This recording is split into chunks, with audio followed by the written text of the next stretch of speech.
Justin Jordan came to the studio today to discuss his book, And Then I Cried, Stories of a Mortuary NCO, as well as his time in the Air Force as an NCO handling bodies and the notable PTSD he encountered as a result. We also discussed his recovery with Paws and Stripes, various forms of therapy including talk therapy and EMDR, as well as how Warrior's Heart is helping veterans who are suffering from addiction to get on with their lives and re-enter society. With that, here's my conversation with Justin Jordan. Hello and welcome to the Arsenic Show. Today I have Justin Jordan. How are you, sir? I'm well. Thank you for asking. Yeah. So you had a couple-hour drive, San Antonio? 2.5 hours. I took the long way. Got up a little early. Wanted to see. I love driving through the hill country. So who doesn't? It's amazing in there. It's a nice drive. Yeah. I think people have a weird perception of Texas if they've never been here. That's all flat and tumbleweeds, like you see in like cartoons or something. Yeah. Well, I mean, a lot of it is. Yeah. You know, people don't realize how big Texas really is. You know, we just live in a small portion of it, you know, between here and San Antonio and Austin. And man, it's beautiful out here. It really is. You can drive all day in Texas and still be in Texas. You know, I tell friends, I grew up in in Kentucky, so in the middle part of the country, and people are like, well, hey, I'll be in Texas this week. You want to get together? I'm like, where are you going to be? And they're like, Dallas. And I'm like, well, that's like you driving to Atlanta. So, no. And then I try to tell them, I said, if you put Texas on the East Coast, it would reach to Texas, just so you understand how big it is. So, yeah, I get that sometimes too. People will fly into Dallas. I'm like, that's a 3.5 hour drive from where I'm at. Yeah, for me, it's almost 6 hours. We're cool, bro, but yeah. I'm not doing that. No, thank you. No.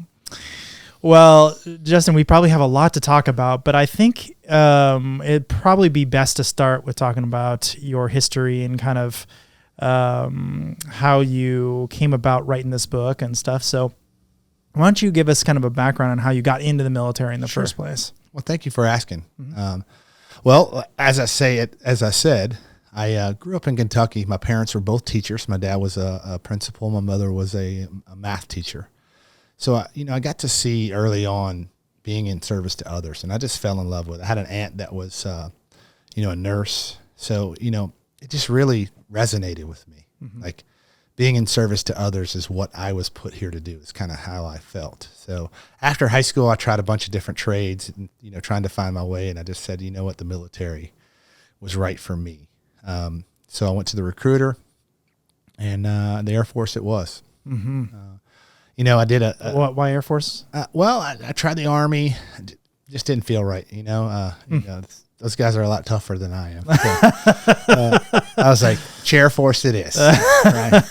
But I don't know, it just appealed to me, and the job offerings, at the time that were available, really kind of spoke to me. Mm-hmm. Did you want to be a pilot in the back of your head? I thought, the technological career fields, they do a lot of space. And my father was a pilot when he was a young man, like 16. He was one of the youngest pilots at the time.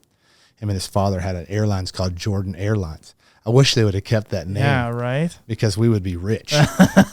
Jordan Airlines. That's right. Man.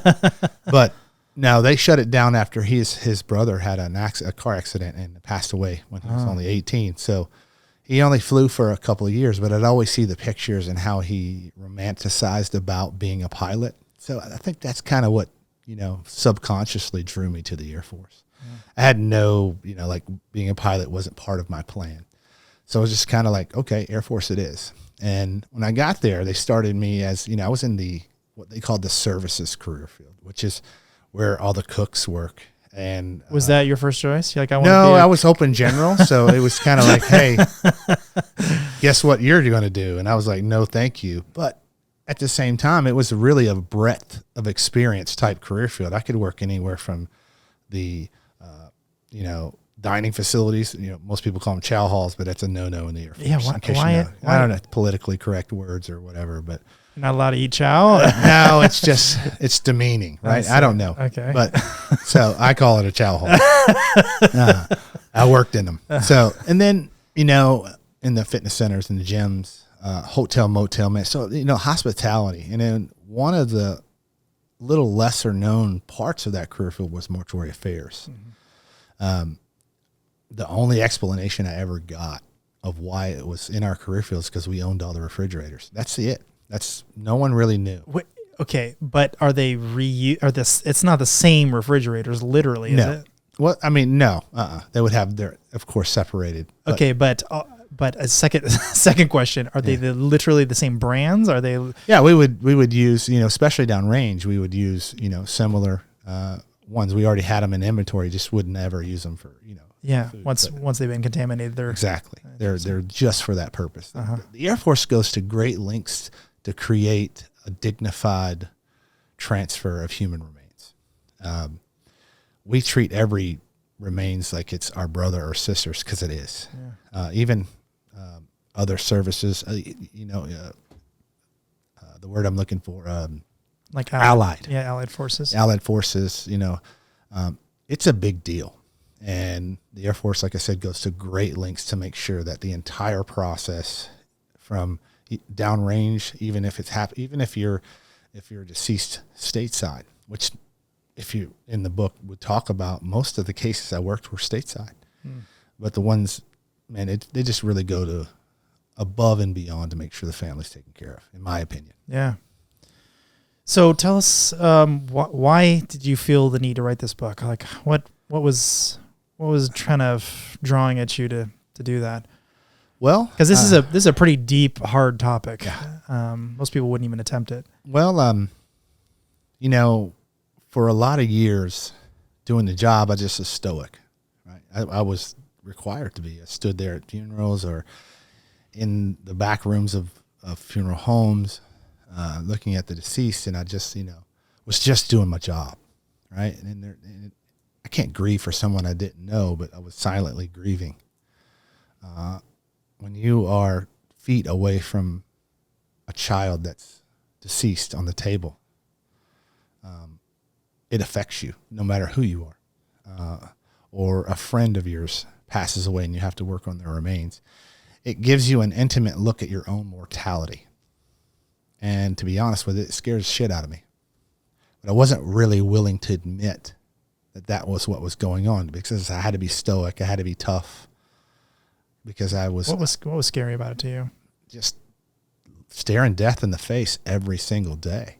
Were you afraid that you didn't know what was going to happen afterwards, or there was a spiritual component? Absolutely. The death might hurt, or like what was going on? It just, I don't necessarily know what it was, but it really, hit a chord in my soul, and to see how fragile we are, really, just for me, it made everything,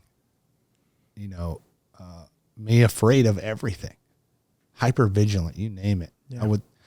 When I was in it and doing it, not so much, and I didn't know what was going on with me, but, not sleeping, the nightmares, all of that started happening about 3 or 4 years in, after a friend of mine passed away and I worked his case.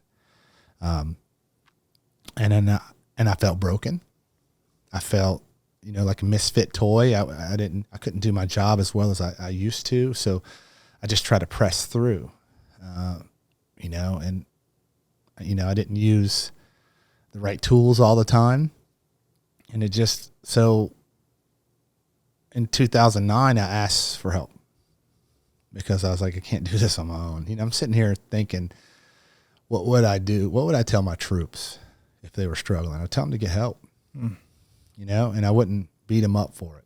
Because a lot of times that's what we're afraid of. We're going to lose our career. And that's what I was afraid of. If I go to mental health and ask for help. So I would go to the parking lot and sit in my truck. I had this big jacked up Dodge truck. I don't know. I went through a phase or something. But, knew you were going to move to Texas eventually. Yeah, exactly. I was in Arizona, and I sit in the parking lot. I would go by the flight kitchen and grab a box lunch, because, I worked in the career field that we owned all the chow halls, so I could walk in the back door. Grabbed a box lunch, and I would eat that lunch, and trying to muster up the courage to go in and say, hey, I'm broken, or I feel broken, and I don't know how to deal with this, and I'm not sure what to do. So I finally did, after about a month of doing that, sporadically here and there. I went in and asked for help, and the therapist I saw was a civilian, which kind of was comforting to me, because I was like, okay, well, this guy's not going to tell them, the bosses, right? It'll be between us. And he assured me it would be. you know? So we started talking, and he goes, man, you've got a pretty complex case of post-traumatic stress disorder. And I'd really like to work with you on this thing called EMDR, where they take, eye movements. And we actually, at Warriors Heart, where I work now, we actually use one of that as one of our therapeutic modalities. Oh, really? Yes. I didn't know. So he started helping me process one of the, in my mind, what was the most prolific incident I went through. And, I started getting better a little bit. But he said, hey, man, you might want to consider getting orders and moving to a new location because everything here is triggering for you. He goes, normally I don't talk avoidance. I don't say, hey, you should get away from the things. We should lean into it and work through it. He goes, but you've seen so much. Everything is it's going to be an uphill battle. So I really think we're at a good place where you can accept a new assignment. So I did that, and I moved to Albuquerque, New Mexico. And an incident happened there where a mass shooter right outside the gate went in and cleared house on the business that was right outside of my window. And wow. So when I saw the coroner vans start coming in, I got really hot, flush. I didn't know what was going on. I was just I was outside my head, if that makes sense. And I said, okay, well, I know what to do. I need to get help. So I did that. Asked again. I started in therapies again. I started working with a service animal, Dallas, who helped me get through it because I would dissociate a lot at the time. Where I would, and what happened to me was I would have so much trauma that I would have a thought come into everything was triggering. And I would have to finish that thought and then another one and another one and another one. And I would end up driving. I'd be 100 miles from my home and not know how I got there. Much like if you ever had the experience of driving home, showing up in your driveway and go, man, I don't remember the drive, right? Because your brain goes on autopilot. I don't think I was in danger to anyone, but I was scared out of my head. How did I get here? Where am I at? Thank God for navigation apps because I could navigate my way home because I didn't know where I was at. Right. And that was scary. So Dallas would actually train to lick my neck at my exit. So she would help me get home every day. And the Air Force really, like I said, they supported me in that. They helped me get her. They supported me through the training. They actually made her an honorary Air Force member, made her a staff sergeant. And my command and leadership really just supported me through that process. How do you train a dog to lick you at the right exit? Well, it's just about conditioning, right? Wow. So my trainers would ride with me and at certain cues, they would provide treats or this, that, and the other. But I was the one in charge of the training. It's just when I was driving, I couldn't. So we'd meet 3 times a week. I went through a nonprofit called Paws and Stripes. And I was their number 2. I was their first graduate outside of the founder, Jim Stanek. And I still talk to Jim. I just talked to Jim the other day. So I still have great relationships with those folks. They helped me train her over 6 months. And it's just repetitive. It's just such a specific thing to train for. It's it's hard to imagine a dog going, okay, we're at this very specific place. Now I do this thing. You can train them. Even for dogs that are, blind assistance dogs, you can train them to turn on light switches. It's pretty specific, but it has to be. That seems easier to me. I don't know why exit sounds hard. Target. So she just would sense it. It's hard to explain, but I can tell you this: she saved my life a lot of times because she also would mitigate when she would actually hit cues to me, like rub up against me or growl slightly when my cortisol levels or my stress hormones were up. That's the way it was explained to me. So that way I knew I had to put my hands on her. It's scientifically proven that when you pet an animal, stress goes down. So it's actually, in my opinion, better than medicine.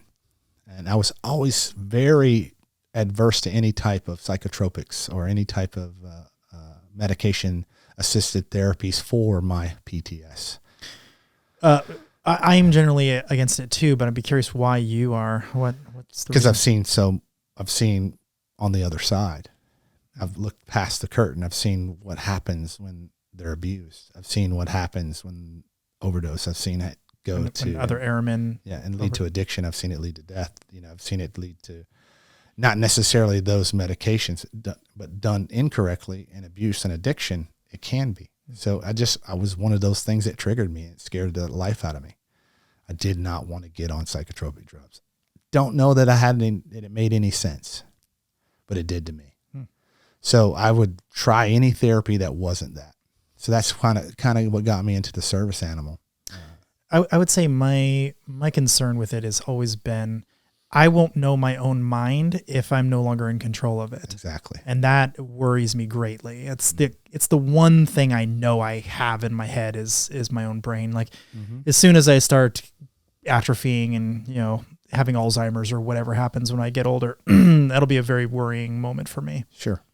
And I think that for me too, you know, and like I said, I can't put one pinpoint on why, but I was adverse. Even, you know, through that, I started getting better again, had an incident with the service animal. I was kicked out of a restaurant, you know, or tried to be, police showed up.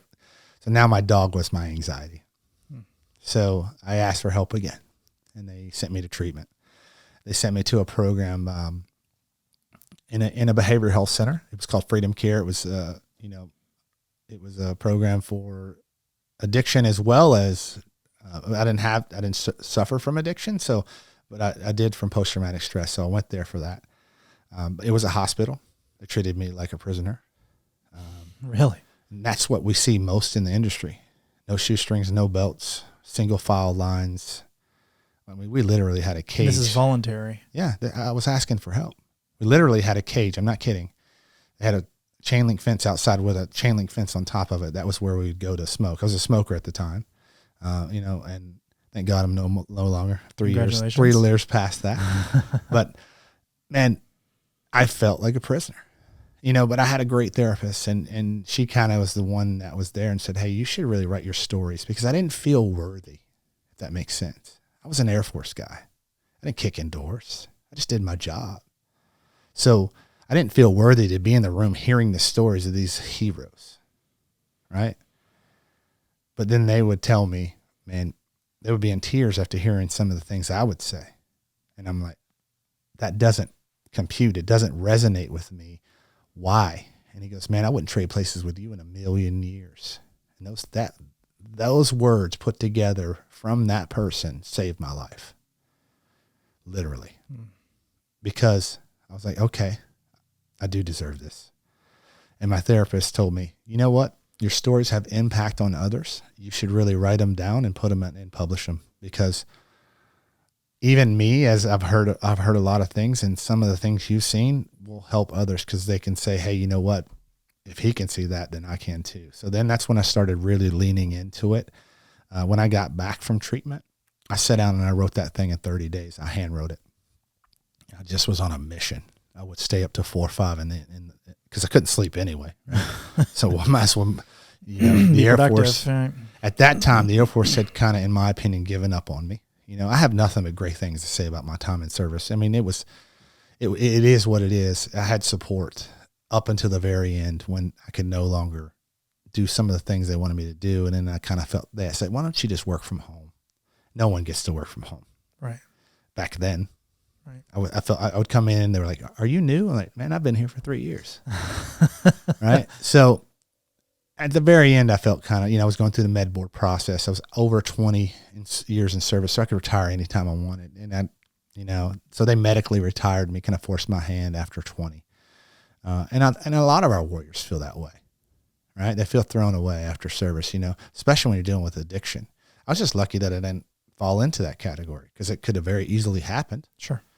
And that's, you know, wrote the book. I started, you know, going out on tours as far as, you know, just trying to get, you know, and I've had so many direct messages from people saying, man, it's helped me. Thank you.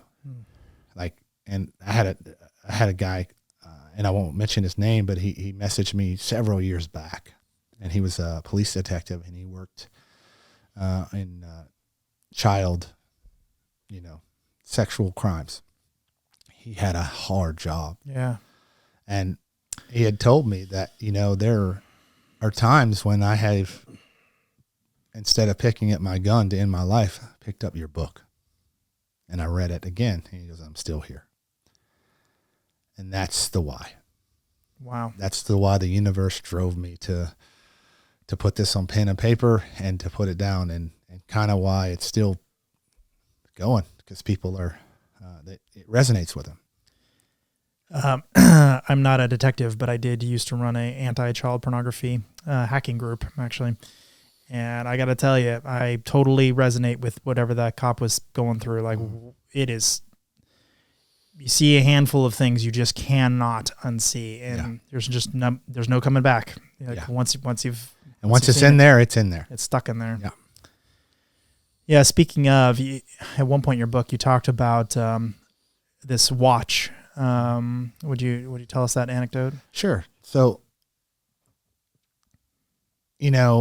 I believe I was talking about Dover Port Mortuary, and if I remember correctly, it was actually a different time when we would go down and just tour. I didn't work out of the Port Mortuary out of Dover, but we did go down as part of my job as a combat readiness instructor at the Red Horse Squadron.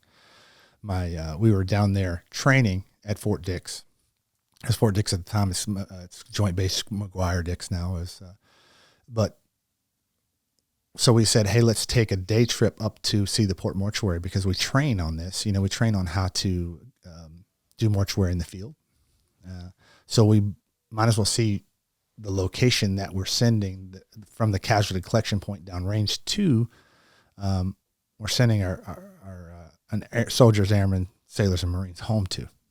So when we're teaching a class, we can speak from a place of knowledge and understanding. Like, I've been there. So we walk in, and there was a personal effects room, and there was I believe it was a soldier that was being processed through at the time, and his personal effects were laid out, being ready to be given to the family, and he had the same watch I did. And it's when it makes it personal, that's when you start to. I didn't know him, but still, wow. So we reflect as humans back on ourselves. That could have been me, and it really affected in that moment. That was just one of the things that started my post-traumatic stress. It seems very odd. It's like, how does that have an effect? But it was just one of those things that made it personal, that made it question my own mortality. And it was, and that was early on. That was before I started doing the actual mortuary gig full time. That was the job before. That was when I was an instructor. And then why, knowing that was coming, why did you go into it with that in mind? Because you already showed some vulnerability to what was going to happen. One, I didn't have a choice. In the military, that you're working here. Yeah. I say that in jest. Absolutely. I wanted a job that meant something. And I didn't feel I was getting that from working in the fitness center, to be honest with you. So when they said, hey, do you want to take on this unit deployment manager job and also have the, additional duties of non-commissioned officer in charge of mortuary affairs for the base? I'm like, absolutely. Because I was one of the few people that had an open door policy to the wing commander. I could just walk in and say, sir, we had a death on base. Or 9 times out of 10, he would know before I did because the command post would brief him. But he would, what are we doing? What's the case? Because my commander was ultimately in charge of making the notifications. I worked for, my commander, but I did most of the heavy lifting, meaning commander's not going to go down and review the body a lot of times. His NCO will. And then I will brief him or her on what we need to do as far as family and this, that, and the other. So I did the legwork. Mm-hmm. What was the camaraderie like amongst the other people working in the mortuary services? There's one per base. Just one? Uh-huh. So it was just me. And then I would try to train others in case I was sick or this, that, and the other. I was going to say. And the men and women I brought in couldn't do it. I remember I brought in a good friend of mine, and he's like, what? It's not for me. And he just couldn't. And the tendency as leaders is when we find someone that's good at it and we don't have to worry about it, we just say, well, they're doing it. They kept me in it for 6 years, which, at about the 3-year point, I was done. Like, I can't do this anymore. I just can't see another body. And then that was probably 40 or 50 bodies. So you really didn't have anyone to even talk to about all this stuff either. Not even because I was afraid of the stigma. Well, and also because there's no one else doing the job. Like no one can really relate. Well, I did have a colleague that worked in the office with me. She actually edited the book. Her name. So she did like training. She worked in the office, and I had a team, a couple of folks that worked for me. But you never bitch down, right? In the military, I'm not gonna complain about my job to my troops. Right. It's going up, right? And I work for the commander, so I'm not gonna go to the commander and complain. Because I'm a solid guy, right? I'm the guy that he can count on. Which was true. Yeah. And I loved that part of it. I did. So, and it just, we were the same rank. So I felt like we could confide. So I'd confided in her a lot and the things I've seen. And then I found an objective party, my next door neighbor, Larry. You mentioned yeah, he would sit across the fence in Arizona, like the Tim the Tool Man, right? He had I forgot the guy's name, but the guy I don't remember that he would kind of vent to, and Larry got to hear my stories firsthand. I shared with him the things I wouldn't share with anyone. He really helped me. He doesn't realize that he really helped me. And that when I told him I was going to write a book, he's like, absolutely, probably drank a little bit more than I should back then. I don't necessarily ever think it went to the addiction phase, but because I'd seen folks die from alcoholism, so that struck a chord with me too. So, but you definitely were abusing alcohol at some point. I was during the. It wasn't just relaxing after a hard day or something. It was numbing. It was. So I understand, right? I get it. And man, I've lost so many brothers and sisters to this disease. Not only the addiction, post-traumatic stress, it's just, you go numb after a while. You're like, another one? I mean, at the time I wrote the book, 22 warriors a day were killing themselves. Think about that. We should be as upset as a nation about that as we are anything. About anything that's going on. That should be on every single bill, in my opinion. Every 17 hours a law enforcement officer kills himself. That's a national tragedy. And these are the men and women that swore to protect our communities and our country. Yeah, we're okay with 22 at the time. Like I said, the number now, if we count, and these statistics are just some things I've read, so I don't have any facts in my hand right now in front of me. So they may be a little off. But if we counted overdose deaths into that number, it's somewhere around 45 from what I understand. That's a national tragedy. And kind of why, I really why I do what I do now at Warrior's Heart. And try to help with addiction and post-traumatic stress. That's one every couple of minutes. Yeah. That's crazy. It blows my mind. It really does. And, we leave the service and there's a lack of purpose, right? It's just over. Here's your bag of pills.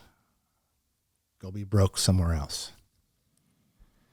And that's how a lot of us feel. We go from very big jobs, a lot of people at a relatively young age. I retired at 40 years old.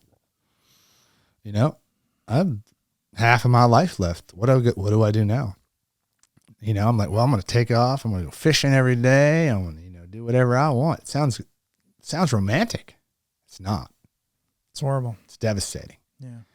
We stop moving. That's when we cease to exist. So my big thing a day was waiting on the mailman to get there. Like when he or she showed up, boom. It didn't matter if I got junk mail or not. I got to get up off my couch and walk down the street. And if they didn't show up, I was devastated. And then I would feel like, what is wrong with you? So you need to get some purpose. That's right. And, the book was really bipolar. If I mean, it was very high highs and very low lows. Yeah, there's some funny moments in there. But I'm talking about just the after effect of writing the book. Oh, really? So I would be I can point to a very specific weekend. One weekend I was asked to come to LA, red carpet event, all the celebrities there. Terrell Owens read my bio. It's me, Rob O'Neill, who the gentleman that's attributed with killing bin Laden, and a gentleman who's now passed, Chris Carlisle. And he was he had 3 Purple Hearts. He was a very high decorated Marine. I did not deserve, it was rare air. I did not deserve to be in that company, but they saw it fit that I deserved to be there. And so I was there, red carpet, tuxedo, my wife, they brought in makeup artists. I mean, it was a big deal. And I got to tell my story on stage, and they awarded me an award. That Monday, that was a Friday, that Monday I was a garbage man, and I was working there's nothing wrong with being a garbage man, but I felt. It's honest work. It is. But I felt I was in the landfill, and that's kind of where I fell. I felt, what have I done? Why so I just had this really high ascension moment. And now here I am, just barely getting by trying to make ends meet. A lot of times I couldn't pay my light bill. I had a foreclosure. I had all of these financial woes. How am I going to protect my family? My wife was going through a lot of depression at the time as well. Our kids are getting older. What do we do? So it's been a roller coaster. But like I said before, I've also had so many people message me privately and say it's helped me. So it needed to be written. I've had some criticisms where I shouldn't have taken certain liberties or written. I try to really protect the people who are in it, like changing their names. None of the people's names are in it. I'm not going to ever point back to someone's actual, because I felt, I didn't want to disrespect them. But I wanted the reader to feel like they were walking next to me. Out of curiosity, what kind of criticisms did you get? From some of the folks in the field that it's, hey, you open the curtain. Why would you do that? You're profiting off of the dead or something like that, And I did not get that impression at all. Yeah. And well, I mean, I can, for the profit thing, I can tell you this. Most people, I want to write a book someday because they think they think it's going to make $1 million. Yeah. It's not. It isn't. It is. Authoring is, you have to love it. Yep. And that's it. What it has done is opened a lot of doors. I wouldn't be sitting here with you if it weren't for the book. I wouldn't probably have the opportunities I have at Warrior's Heart if it wouldn't have been for that, because, that's what gets me in the door. A lot of times people are like, oh, I've read your book. And it helps me to be it's put me in a place where I can help so many others, which is what I think I was intended to do. We talk at Warrior's Heart about shadow careers, right? Like, what were you meant to do? What did the universe have in store for you? And for me, I think it was to be working at Warrior's Heart, helping warriors find healing. So I wanted to talk a little bit about the kind of the technical aspects of the job, because I think that was really interesting. By the way, I don't normally read people's books. It's not meant as a disrespect. It's just very hard for me to read books. Sometimes the language is a little bit odd for my brain to process. For whatever reason, it just takes me half an hour to get through a single page. I'm just sitting there. I'm trying to read this thing. It's not going anywhere. So I do better with audiobooks if I'm going to read, quote unquote. But both your language was easy to process, which was good. But also it was a very quick read. I did the whole thing in, for me, very quick time. I think 2 days. Got through the whole thing. It's unheard of for me to get through a book in 2 days.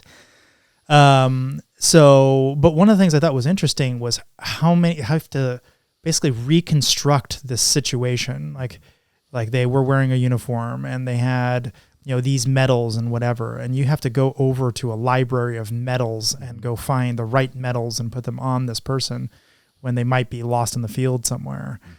I thought that was really kind of odd and interesting, how delicate that process actually is, where you have to know all of this stuff about this victim. Yeah. Well, I mean, like I stated before, the Air Force goes to the service, actually all services, goes to very detailed lengths to make sure everything in any human remains transfer is treated with dignity and respect. This is the ultimate sacrifice. We all signed a blank check that may cost us our lives when we raise our right hand. Say, to defend and to support and defend this Constitution of the United States of America. And it may cost us our lives. We know that.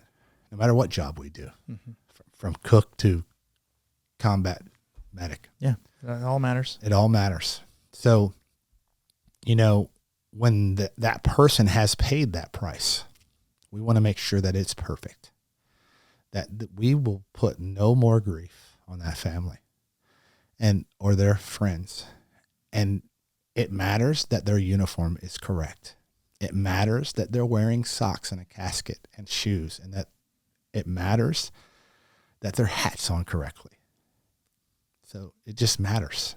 And that's why we do it. And why I wanted to detail that, because the details matter, and especially in those times when someone's the worst day of their life. You don't want to add to that. Absolutely. The other one that I thought was interesting was you do autopsies, look for explosives. I wasn't exactly sure when you were talking about that if you meant someone had stuffed the body with explosives or whether they just had explosives on their body from the combat, or maybe it's both. I'm not entirely sure. Well, when they come back to the Port Mortuary in Dover, there is a metal detector in case they have any unexploded ordnance on them. They may have been hit with a roadside bomb that had shrapnel in it, and that be embedded deep into the remains. So that those folks there would absolutely look for that. Not necessarily in my role, but that was a part of that role at Dover, that they would run them, the EOD men and women would run them through an x-ray to make sure there was no unexploded ordnance on the remains, because they're going to take anything off of, gear and field gear off them at the casualty collection point downrange. They're going to inventory that and a lot of times dispose of it. Mm-hmm. We're not going to reuse, body armor or something like that from someone that's been critically injured. It's just not what we do. So they're going to look for that. They're going to x-ray. They're going to, whatever way they're going to do autopsies. Every service member on active duty gets an autopsy, no matter what cause of death. They do. So even if it's done with a civilian. What's the idea behind that? Well, cause of death. There may be contributing factors to just, even when it's very apparent. I've had pushback from coroners to be like, man, he shot himself. The cause of death was that. I don't need to do an autopsy. And we were like, you have to. So it is a policy that every active, when I was in, things may have changed. I've been out 10 years plus. So I kind of doubt it. Yeah. So, but when I was in, it was a policy of the federal government that every service member that passed away, no matter what the cause, would get an autopsy.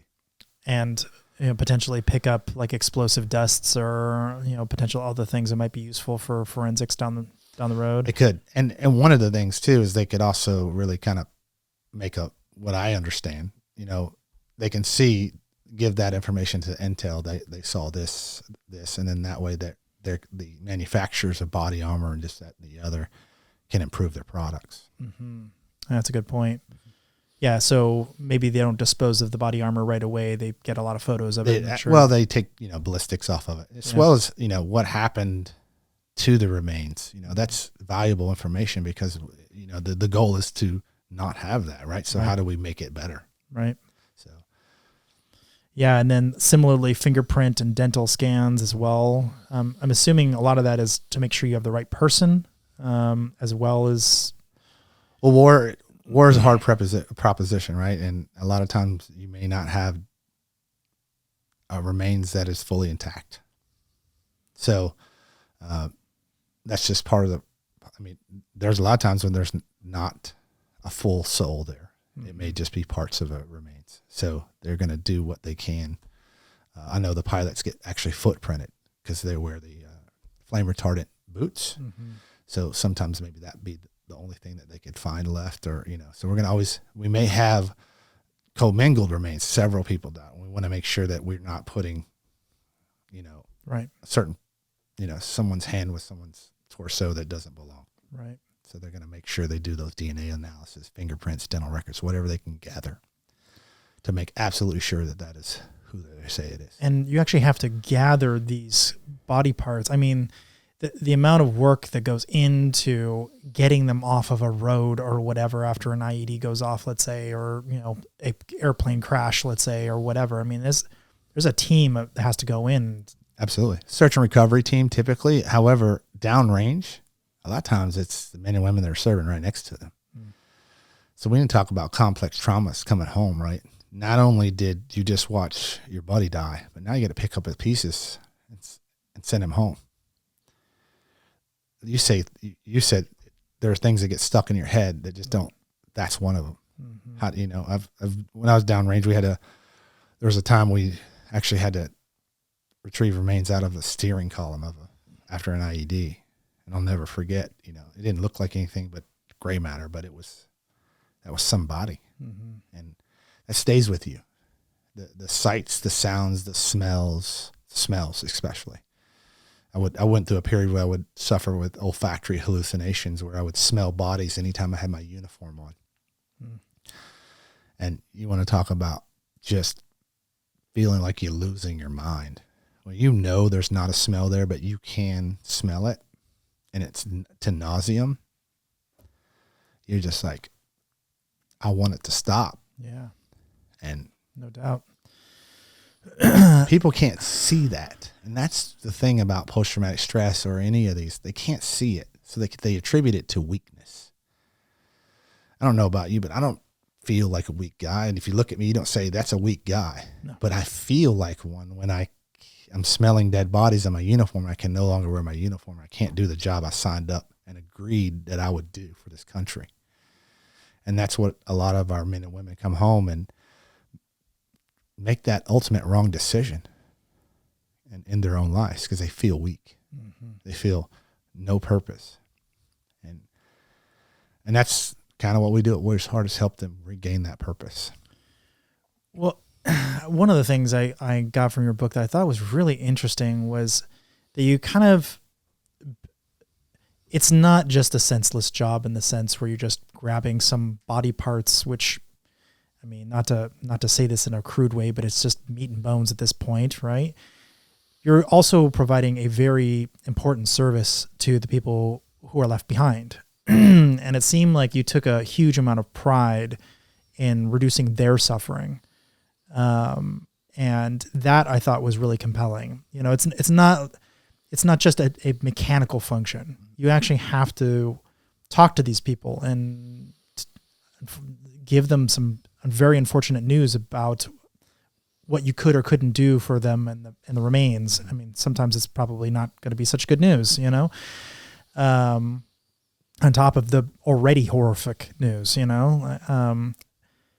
I thought that was really interesting, that pride you put into that. Well, for me, it was compassion. I wanted them to be, you know, I would always put myself in their shoes. How would I feel if I just lost a wife, a husband, a son, a daughter? How would I feel in that moment? So I always wanted to make sure that I treated everyone the way I would treat my brother, my blood brother, not just the guy serving next to me, but and I tried to take that into the job, and and that's one way it made it a little easier for me because the higher good, right? I had a purpose, and it was to make sure that they didn't have to carry any more pain than they're already carrying. What I didn't realize at the time was carrying all that weight would have a mental effect on me that was crippling for a lot of years. And, you know, I still pride myself when I do a job, I want to do it that way. I want to do it to the very best of my abilities. So that's why I did it that way. Mm-hmm. I wanted to really put a personal touch. I didn't want them to have to suffer anymore. They've suffered enough. You mentioned something about not giving any promises effectively, not saying you could do something that you couldn't do. Yes. I've always lived by that motto personally, as long as I can remember. I refuse to promise something to somebody that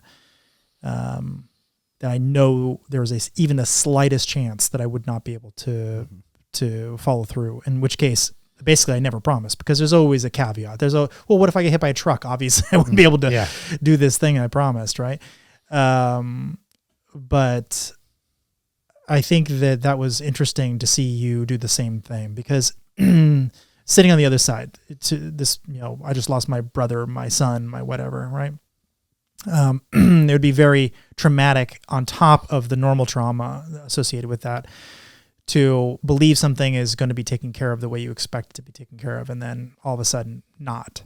But you did occasionally say you would do things that, ended up being an enormous amount of stress on you to accomplish. Well, like I said, I always try to go that above and beyond. And I didn't want to make any promises that I couldn't keep. Because for me, integrity is part of my core values. In the Air Force, that's our 3 core values: integrity first, service before self, and excellence in all we do. So always just be honest, even when it's hard. One of the reasons, and I wrote about it in the book, that I really had a moment that really kind of crippled me as far as when I'm dealing with this. I had a friend pass away, a close acquaintance, and his wife was in the accident that happened, but she made it. And she asked me, was it, and I still struggle with this, but she asked me if it was quick, and I told her it was, and it wasn't. And it really, and so I was in battle with my core belief. Like, I was in this struggle, and it just recently I was able to process that. While we're at Warriors Heart, we were doing because we won't do any therapies that we haven't been through ourselves. Like, we won't try any new stuff, or, we're not. Nothing experimental. No, there's these men and women, we have scientifically backed therapies. We're not, but we're not going to go out and say, hey, let's try this out on our warriors. No. So a lot of things we do are working with the staff, because the better we are at helping them. Right. So if you're working there, a lot of times you're going to bring your own stuff to anywhere you go. So we were working on this therapies, and one of the things, this therapist, or my colleague who happened to be a therapist, we were talking about, and she said, one of the things that you struggle with, and I shared that with her, that I still struggle with that. And she looked up and kind of to the left. She was like, well, let me get this straight. Why did you tell her that it was, quick? So I wanted to spare her feelings. She goes, do you think that was honorable? I said, yeah. She goes, then therefore it met the definition of integrity, because you were doing something honorable. And I'm like, okay, so I was able to kind of process that. Wow. Still don't feel great about it, but I don't go to bed in dread about it, or wake up just like, I'm such a horrible human. And I wasn't able to see that through my lens for so many years. I mean, you're talking, this happened in 2006. In 2022, I'm just finally processing. And you're talking, we're talking Vietnam veterans that still have things that they haven't processed, because they were told to, throw their uniforms away. They get spit on. Don't share your service. And we're just now seeing some of those folks willing to accept or ask for help and accept help. And you're talking decades of trauma that needs to be unpacked. Yep. And God knows what they did to themselves between then and Absolutely. now. A lot of years of hard living. Mm-hmm. Hard living. So you were several things at the same time, which is even weirder, because your book barely touches on this fact. And I was, in my mind, I'm trying to process. You were running the gym effectively. I don't know what the fitness thing looked like in practice. And this, or at another point, you were running basically all of the food for the entire base, second in command for everything on base. Mm-hmm. Which is a lot of logistics and supply issues. And I'm sure it's not a particularly exciting job, but it's a job. It's a full-time job. And then punctuated by this very strange, totally different thing. Mm-hmm. Like, how did you kind of cycle between those two tasks? I mean, how did you process that? Well, I mean, thank heavens that mortuary doesn't happen all day, every day. Mm-hmm.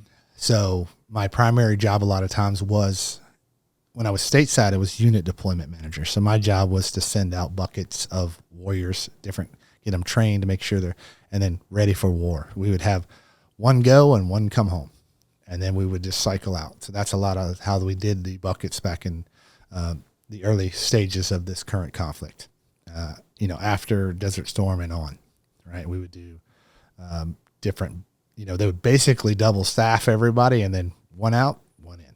Mm-hmm. And you would, spend a year home. Sometimes deployments in the Air Force were 6 months, as short as 3 months, as long as 6. We never, the Army a lot of times went 12, 18 months. We never did, in my experience. So when I wasn't doing that, it's when I did the mortuary. But when I was deployed, they didn't have a deployment manager because we were deployed. So I would have to be in other parts of my career field. And I had mentioned that it's pretty eclectic career field. Cook. So I did a lot of logistics because I had a lot of operator training. So I would drive the big forklift. So at one point I was in charge, or second in charge, of the ration warehouse where all the food would come in. And we would manage that and give it out to the different chow halls. And then another time I worked at the fitness center, running the. These things are so different. Yeah, it's just it's whatever the Air Force needs. Jack of all trades, man. But it made you really well rounded to get it ready for your civilian careers when you left the service. That's right. You can just about work anywhere, right? Sure. That always teased the jet engine mechanics because they were like, I get to work on A-10s. I'm like, yeah, but when you get out of the service, there ain't any A-10. So you're going to have to work at Lockheed, or you're going to have to work at Delta, and that's it. Yeah. But at the same time, though, it was interesting. I didn't have a lot of time for boredom, because just when you got the hang of it, they'd move you into a different rotation or a different look. And you could always request it. You didn't have to turn the same wrench for 20 years. Yeah. How does that work? How do you just say, like, I'm bored with this job, can I have another one, boss? Like basically, you go into your because our flight chiefs. How well does that work? not well. They want they want rhythm. They want their efficiency. But one of the key components to be a leadership in that career field is being able to get folks on board. Because no one, and I mean no one that I've ever met, is excited about being a chef in the Air Force or a cook. Right? I've never met an airman that came. Not a lot of creativity in that job. I can't wait. Actually, there was one. There was one guy, and he wanted to be a chef on the outside. So there was. Okay. He was the anomaly, right? Okay. But most people are like, I didn't sign up for this. This is bullshit. I'm nobody's cook. I want to be out there wearing flight suits and being, do the cool stuff. So, hey, guess what? Not only do you not like your job, but you get to work 12 hours a day, and you only get to eat what everybody else doesn't eat. Mm-hmm. That's cool, right? Is that true? Yeah. So they eat after everybody else, and then whatever's left. Wow. You're not gonna go cook more just for right. So it's like, hey, no lunch break. You didn't get it. Everybody else got to go off site for lunch. Go to lunch, not the cooks. They stay there and continue to cook, and it's a long day. Some rotations we would do 12-hour days. Some would do 10. It just depends. And I'm sure it's hot. And when you're deployed, you're talking 6 days a week, 15, 16-hour days, because you're feeding a large. When we were in Prince Sultan Air Base, we fed 5,000 to 6,000, I think. I mean, and you're talking you would not imagine how much bacon that is.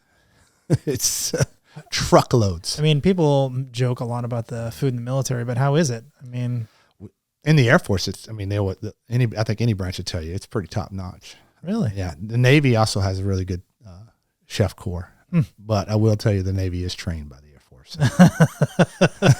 They all train at Lackland. It's here in San Antonio. Interesting. Yeah. Well, they did. Like I said, I'm speaking from 10 years ago when I was in the service. Sure.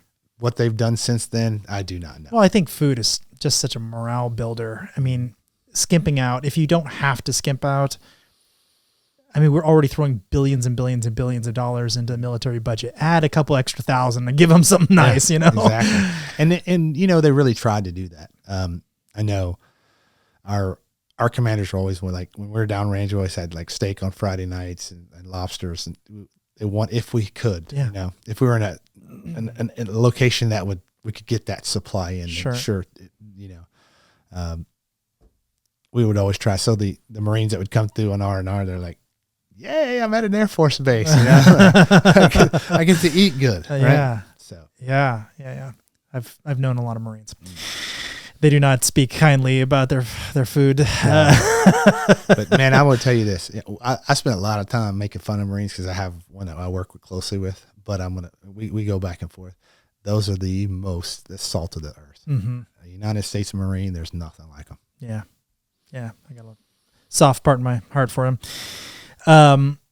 I was curious how, and this dovetails into the food as well, like how does religion play into this whole thing? Like people get special accommodations for food. How does that work in the mortuary services? Well, we always try to be cognizant of the religious preferences, you know. In the mortuary side, we would just have to really rely heavily on the family. But yeah, on the food side, I mean, if they had halal meals or if they were certain dietary needs, they would accommodate. We could make special meals for them for sure. And does that trickle all the way down to MREs? I mean, yeah, there is halal MREs. There is kosher MREs. Yeah, absolutely. Interesting. You have to the those special ones you have to like refrigerate differently or store. You can't just store them in open pallets in a warehouse. Mm-hmm. And they have a much shorter shelf life than I think an MRE is 8 years. I think. Mm-hmm. Yeah. Mm-hmm. So you mentioned at one point that I thought this was a very strange thing I had never heard of. People turn their loved ones into jewelry, like the hip replacement that they had, or their gold teeth or whatever. They'll turn it into jewelry. Like, how common is that? Not very common. Okay. Yeah, I'd heard stories of it. I haven't ever actually seen it. So yeah. But I'd heard story because when it was kind of shocking to me when we were doing a cremation how much metal is in this particular one that we were working on, and I would ask them more, because I had no common experience with that, so I would ask the funeral director, and she's like, "Yeah, some people do that." And that was her experience. I was just sharing it through her eyes, but yeah, apparently that happens. Wow, I think that's bizarre. I can't see wanting to wear someone's hip on my exactly. Well, I mean, it's precious metal a lot of times, so and people memorialize people differently. And a lot of times it's cultural. I've gone to a Hispanic funeral when I was working, and it was different for me because I just didn't have that experience. They put a lot of things on the body, pictures, and in the casket, where you don't do that where I come from, right? Mm-hmm. And in some cultures it's a celebration of their life, in other cultures it's grieving. So it's just and I think that's part of what comes from that. Is there any kind of manual for this, or you just kind of figure it as you go? You got to figure it out. Wow. Just be open. Have an open mind and compassionate heart, and you'll be fine. I feel like there needs to be a book written about this for the following NCOs who have to do this, Jeez, like what? Because I know there's some. Well, we all go through a training course. We do. Okay. It was here at Lackland. I think they've moved it. But we would, if you're going to do that job, you have to go through a 2 or 3 week, I believe, and don't quote me, it may be longer or shorter, but a course, pretty in-depth, classroom and hands-on. For like cultural. All they covered all. This is what you're going to see. These are the expectations, because we cannot afford to get it wrong. Yeah. Just can't. Not only congressional inquiries or this, that, and the other, you just don't want to get it wrong. How would you feel if some jackhole messed up your husband's funeral? So give me an example. What has gone wrong that has been noteworthy? Well, just folks not handling certain things delicately. For example, maybe someone had some adult material at their homes, and you just don't want to put it in a box and send it to their house, and the grandma gets it. So, those are kind of things you have to think about, there's times when they want that stuff. But you just have to be very delicate in that. And also doing what you say you're going to do. If they say, we want an open casket and you can't provide that because of X, Y, and Z, you need to set the expectation, what they're going to see before. Because it's not who they were. That's not their loved one anymore. It's the vehicle they were riding in, basically. And sometimes it doesn't look great, even after the best makeup artist. So just setting the expectation. If you just didn't share that with them and they went into that and they were reviewing the remains post-mortem before the funeral, it could be very shocking. Mm-hmm. It could leave an indelible impression on their soul. So just trying to be as honest with them as possible and say, listen, this is not Jimmy or Bob or Billy. It had a lot of trauma. We did the very best we could. This is what you're going to see. And my recommendation would be that we put a photo up of when he was happy and do closed casket. But it's ultimately up to you. And I think people will appreciate your honesty in that moment. Mm-hmm. To be, spare them the grief of having, make a recommendation. Yeah. So. Yeah, I'm reminded of a conversation. I think it's just because of who I am. I get involved in a lot of emergency situations where people really, really, really need some serious help and they don't know who to call and they know me. And so this one particular case, this guy had died and they're going through this person's phone and, they kind of locked themselves out at one point accidentally. And then it was sort of like, well, we want the photos. We don't know what's in the photos, but I'm sure there's nothing in the photos. And I'm like, look, he's a single guy. He's red-blooded American, I am positive there's something in there that you could use to hang this guy. And you got to give him a little bit of grace, just expect that there will be something in there. And then you won't be surprised, but they were like, okay, yeah, I think their initial reaction is you're an asshole for saying that about our precious person who would never make any terrible decisions in his life. And then gradually after the conversation kind of progressed for a few minutes, I think they relaxed and went, yeah, that's probably a wise thing. We should probably treat it. Look, it's like reading someone's diary. You're going to find a lot of things that you didn't know about them. Yeah.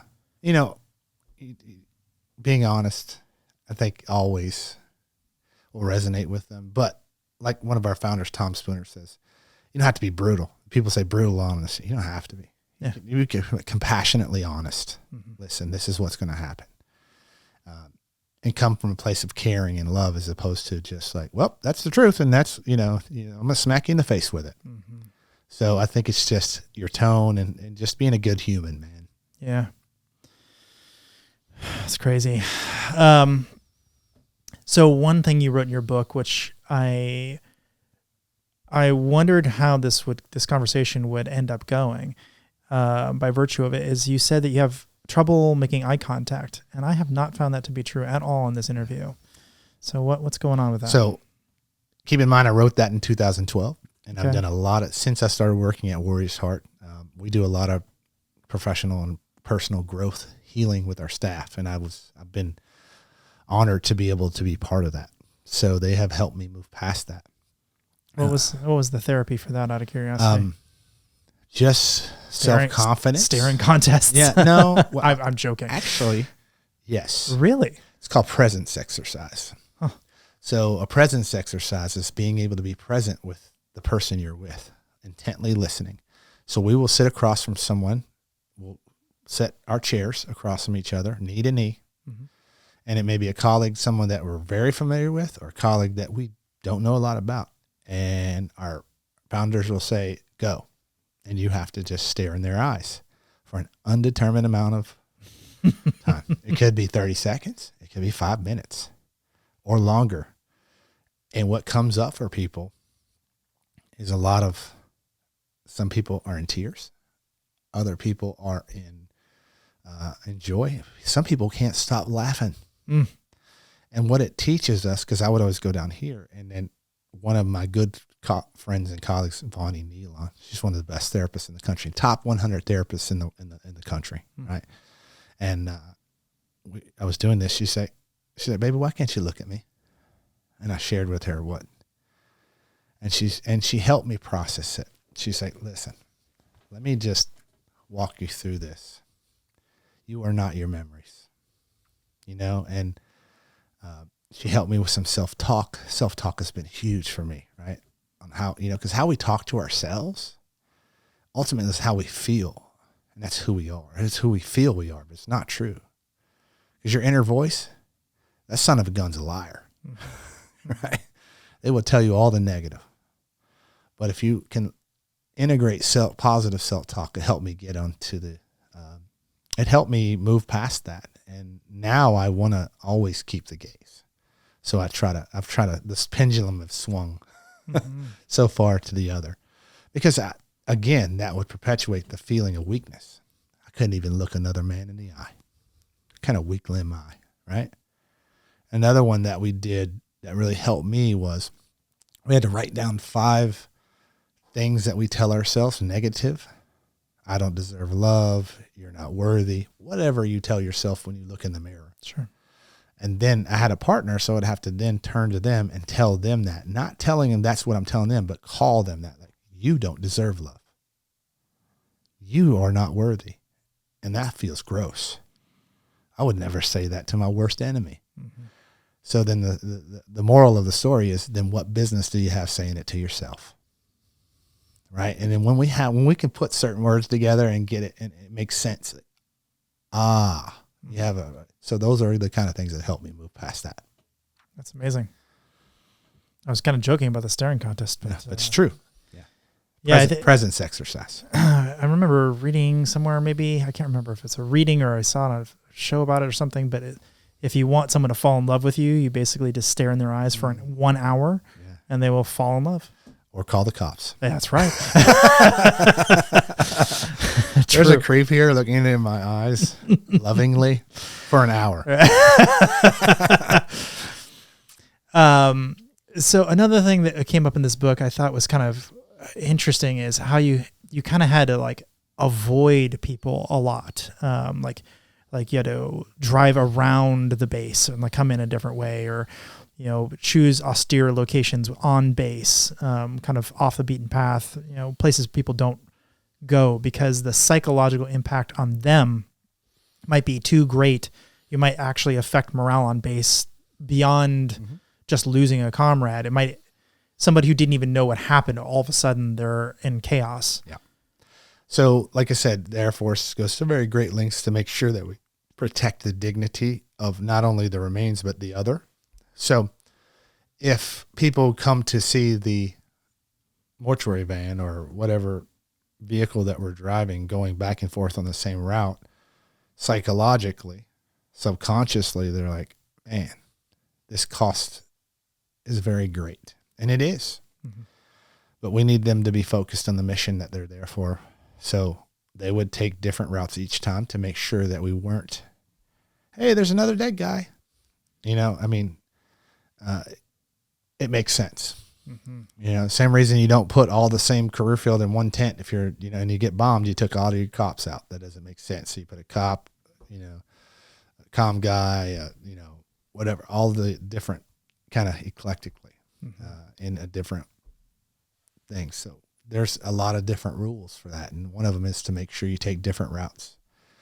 So that that makes sense for like IEDs or ambushes or whatever, but there was more to it. Yeah. It wasn't just. It was also tricking your own people. Making sure they can't ambush you by saying, "Oh, we found another dead guy." Yeah, and it's not good for morale. So keeping morale up downrange is very important. Yeah, I had kind of 2 separate threads I want to go down on this with you. For instance, one, we could talk about you have to be very nimble when you're having these conversations. So I think that's one thread we could talk about. But then the other is you have to basically look at the situation, and it's not just nimble, like getting around them and not seeing you or whatever. It's also like fully understanding all the ramifications of all the things that are happening and that moment and that could happen. So you have to be very forward thinking and not just like quick on your feet, but also planning way ahead of where you need to be. And that requires a very high level of intelligence to do both of those things, because you're going to be confronted by whatever, right? Some grieving widow, or, the girlfriend comes in yelling in or whatever. And you're going to have to be able to handle all the weirdness of families. It's not just your weird family. It's a roll of the dice, completely random situation you're going into, but then also planning for what they're trying to accomplish. They want a closed casket. They want an open casket. They want a, cremation. They want a whatever. You have to be thinking wildly way ahead of this moment. And I don't know, did you ever process like how many things you have to keep in your head at the same time to close out one of these cases? Well, one of the things I did is I always carried a brief, because this was my commander's job to brief the families. And I was there as a support agent. Basically, I'm the man with the answers.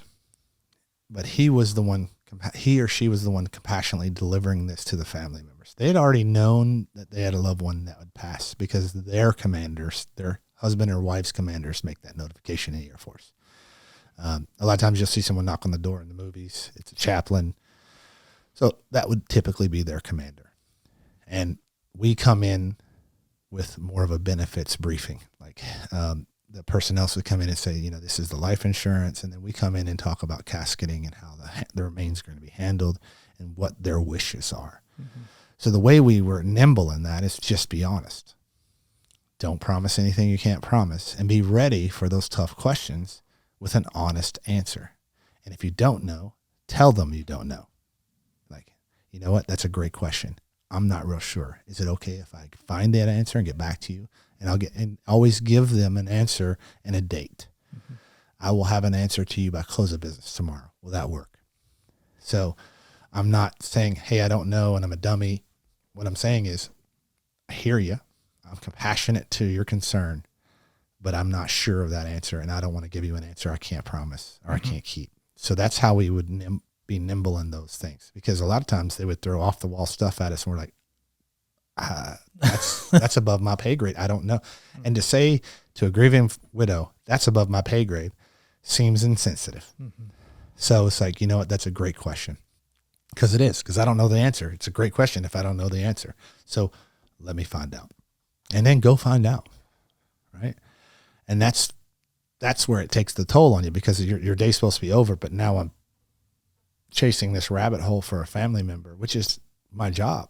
Mm-hmm. But whose family suffers? Mine.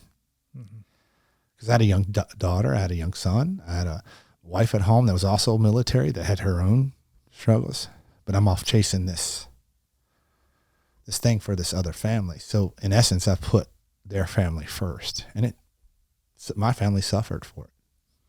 Like in one case, you were running around trying to find some camera or something.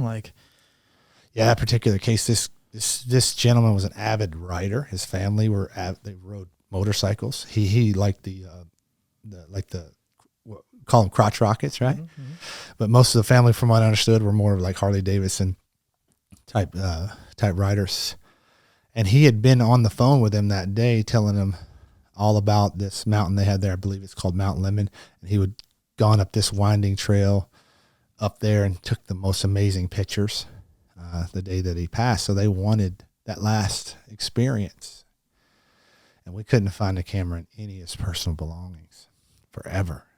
And one day it hit me driving home. If I was riding a crotch rocket, which I wouldn't have done, I'm a big guy, so it's not something that, really, I'm more of a Harley guy, if I got to be honest. So where would I put it? But I'd ridden enough motorcycles to know that there's only one compartment, and it's under the seat. I'm like, I bet you he put it under the seat, because he had all the gear on, the Johnny Rockets, the right helmet, everything on, the leathers. And there was nowhere to put it on his person. So, and that's eventually where we ended up finding it. Went to the junkyard and took the seat off, and there's the camera.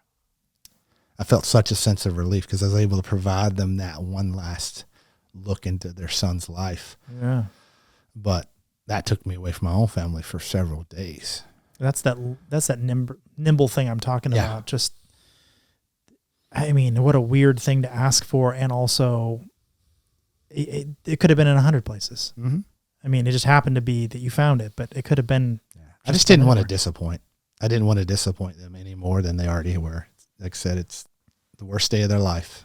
The least I can do is try my damnedest to provide them even a little bit of comfort. You also have to be very even keel as well. It's not, you don't get to be emotional in the room, or let on as little emotion as you possibly can, other than just, general, I'm sorry for your loss.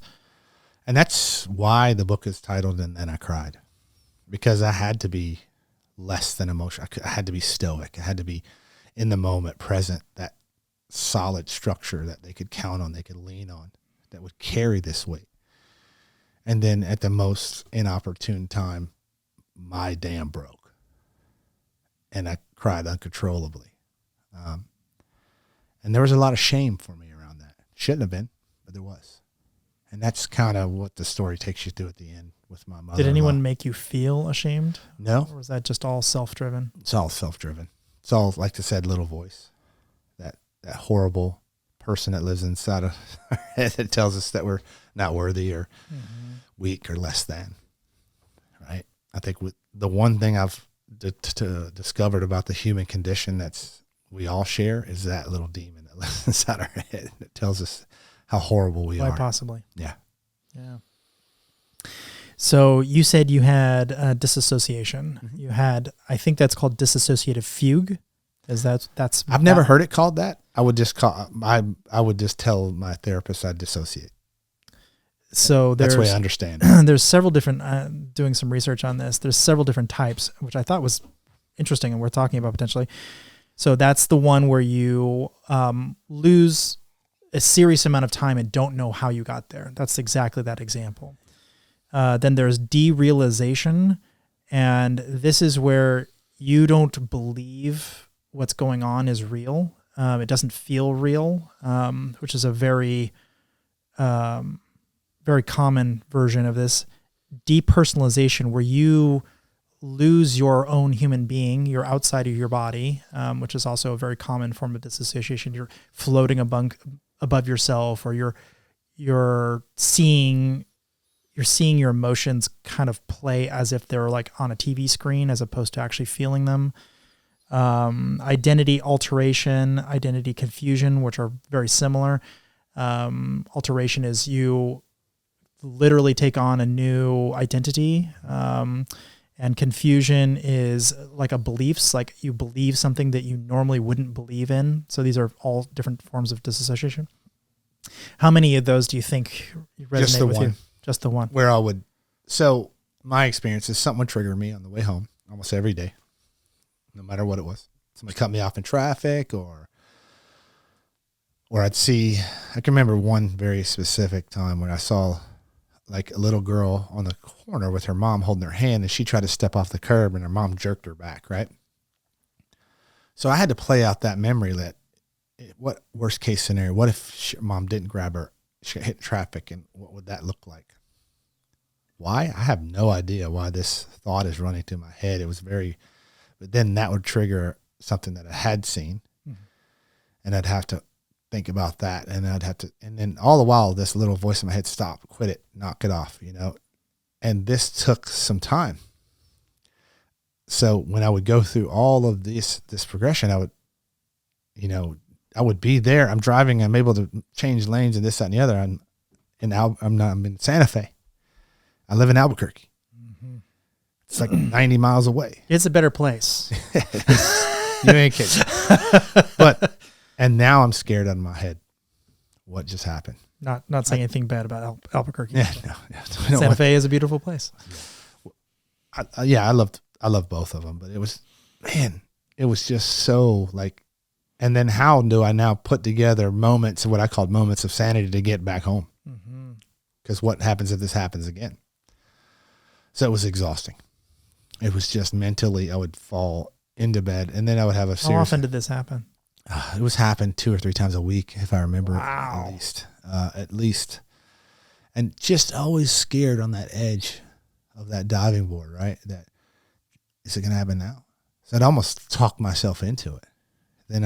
And you just feel like a crazy person. What, just out of curiosity, were you listening to any music when this happened or anything? Like, it wouldn't matter. What about if you're like on a phone, like call somebody? Yeah. Not that you would have called them about what's your job's about, just chatting or whatever. Yeah. I honestly don't remember. I just know it happened quite a bit, and it was always that So someone gave me an analogy once and it made sense to me in this context. They say, if you're skiing through a bunch of trees and you're like, don't hit that tree, don't hit that tree. All you're focusing on is the trees instead of hit the path. Yeah. That's what I would do. Mm-hmm. Don't dissociate. And then it would happen. So I was focused on the wrong thing. So it didn't matter what was going on. You know, I'm assuming that if I was on the phone, I would be distracted enough to where I wouldn't have that internal dialogue. But it was exhausting. It was exhausting with that. And then let's add on some olfactory hallucinations when you have your uniform on. Let's add in the, severe hypervigilance. I couldn't have my back to a door, right?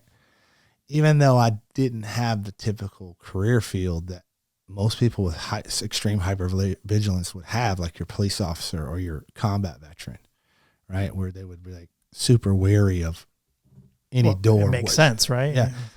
And so I felt like I didn't deserve to have super hypervigilance. Mm-hmm. It doesn't make sense to me in context now, but that's what I felt. So one of the things that it doesn't have to make sense. Post-traumatic stress disorder when you can try to listen, just suck it up. You got this, and all this, and that's part of it, the positive self-talk. But your brain will do what your brain's going to do.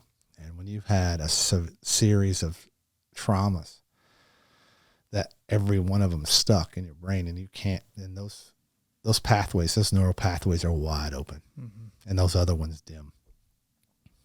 So it's really easy to be in dysfunction than into function. So you had a pretty strong reaction to a suicide in particular that you mentioned. I'm assuming that was not the only suicide by any stretch that you worked. How do you feel about suicide now? I have it's 180 difference because I didn't understand it. I felt that it was selfish at the time, and I only could see it through my lens of how it made me feel. Not how it made the families feel, or even what this person was going through. I hadn't been, the years of working on my own trauma now. I'm empathetic to it. I get it. I know it. I understand. And I just, that's why I do what I do now, is to stop the suicide epidemic that is plaguing our warriors in this country. Because there is a different way. You can live a meaningful, you can be a confident, sober warrior. It can happen. So I think we owe it to those that are watching us to live the very best lives we can. The very best. And whatever that means to you, right? Because they're out there watching us. They're out there. And if we're out there doing the wrong things, then they're going to, see. And that's how I feel about it. So if I'm living a positive and doing the work every day, then guess what? Maybe somebody will take my example and lead that way. So that's how I feel about it now. Just lead the very best life you can. And then, like I said, the ones that are coming behind us will see that and hopefully model that as opposed to the other. Mm-hmm. And know that it's okay to get help.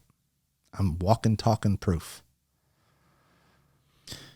Yeah, I remember listening to some podcast where they were talking about, we sort of categorize suicides in two different buckets, and we kind of don't realize we do it.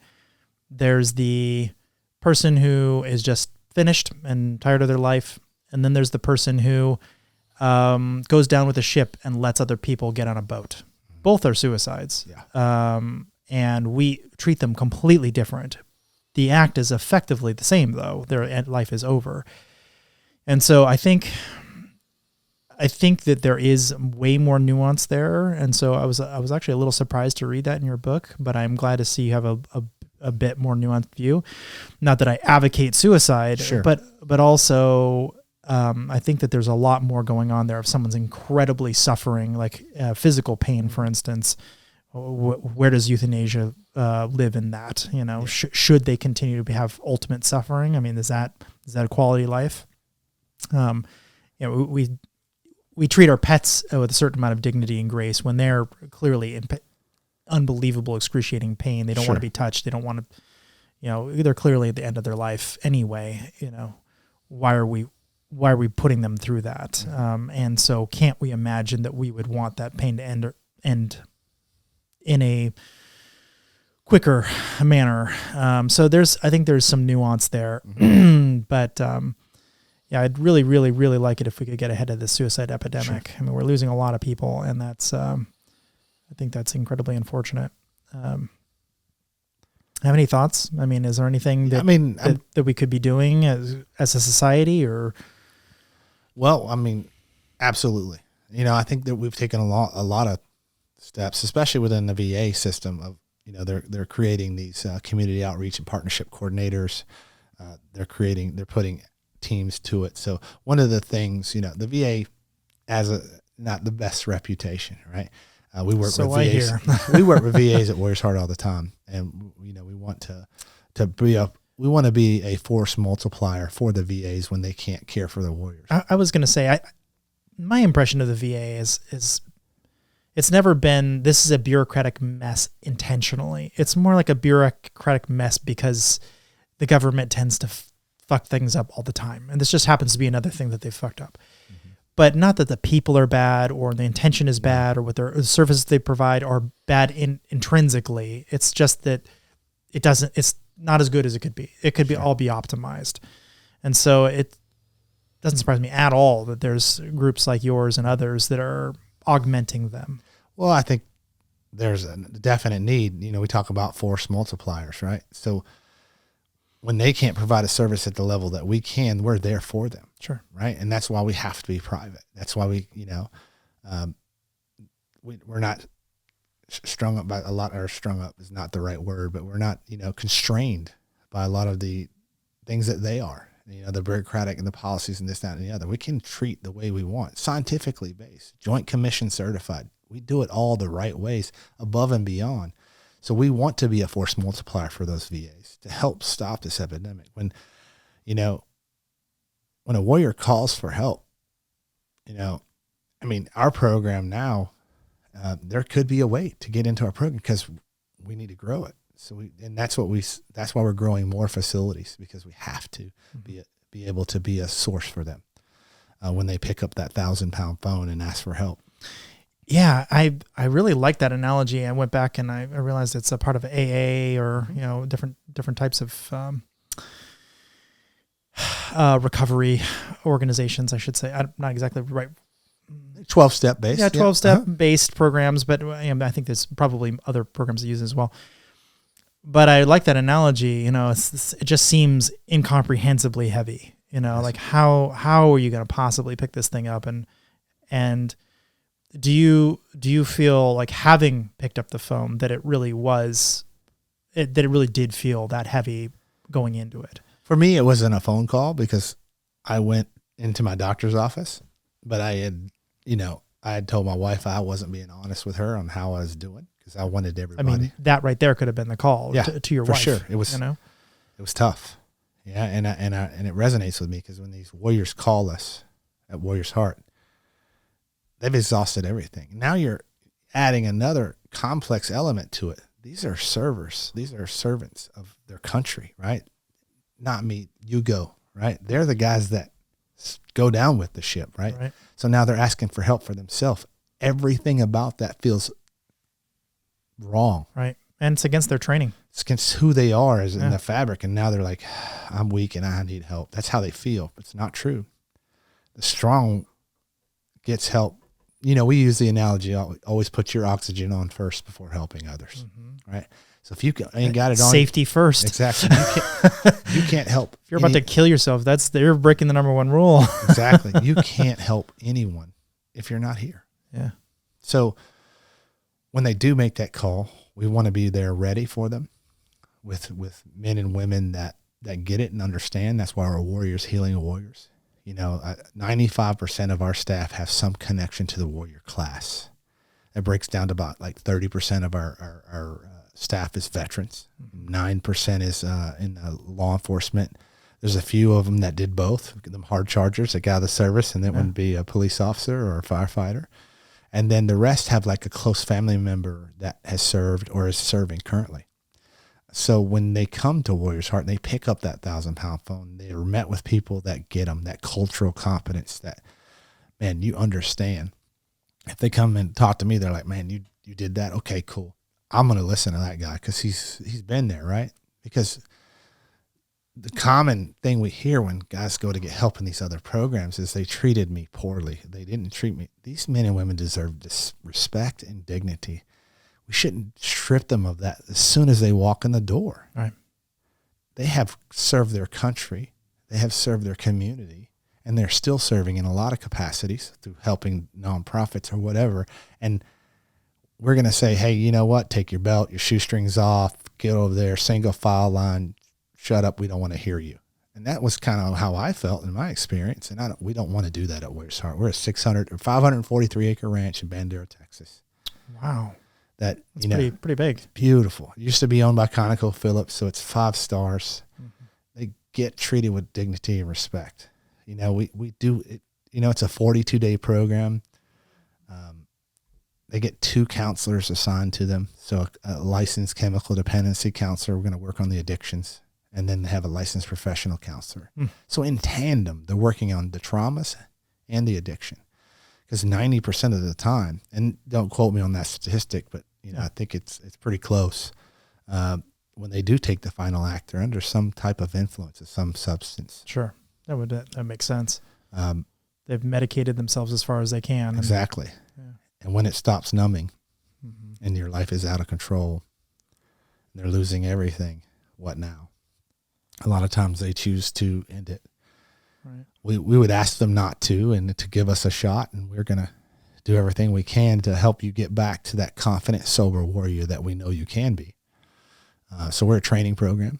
We're going to train up confident, sober warriors through therapies, group therapies, elective programs. We have a metal shop, a wood shop. I was telling you about your sign here. Yeah. So we got to get one of these cut out for you. Yeah, I'd love that actually. We have, state-of-the-art equipment in there because we talk about purpose, right? Mm-hmm. We've had men and women leave our program and then go compete in Forged in Fire on that TV show, because they found something that resonated with them. They're like, hey, I can do this, right? Or our canine program. We have a service dog training program on site. Do you really? Yes.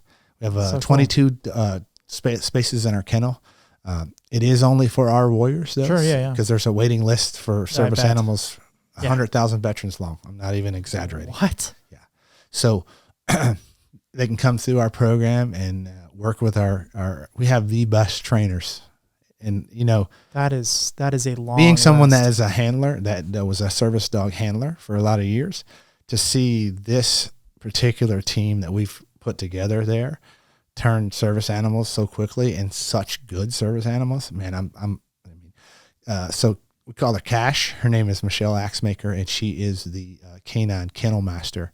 And she was a zoologist. She worked at Tampa in the Busch Gardens training like lions and tigers. And then she went over to the Lackland Canine Academy, which is the DOD training academy. So we're talking a pedigree that you wouldn't believe. No pun intended. But she's the best in the business, and she's created a team there. So it's just a really valuable asset to our warriors. And they can come to Texas and get their life back, right? Warriors Heart is a special place. When you walk on property, you feel it, right? And, some great news. We're going to close on a property in Virginia. So you are expanding. The 28th of April. So we'll start a new venture in Virginia very soon. I'm going down next week to help stand the place up.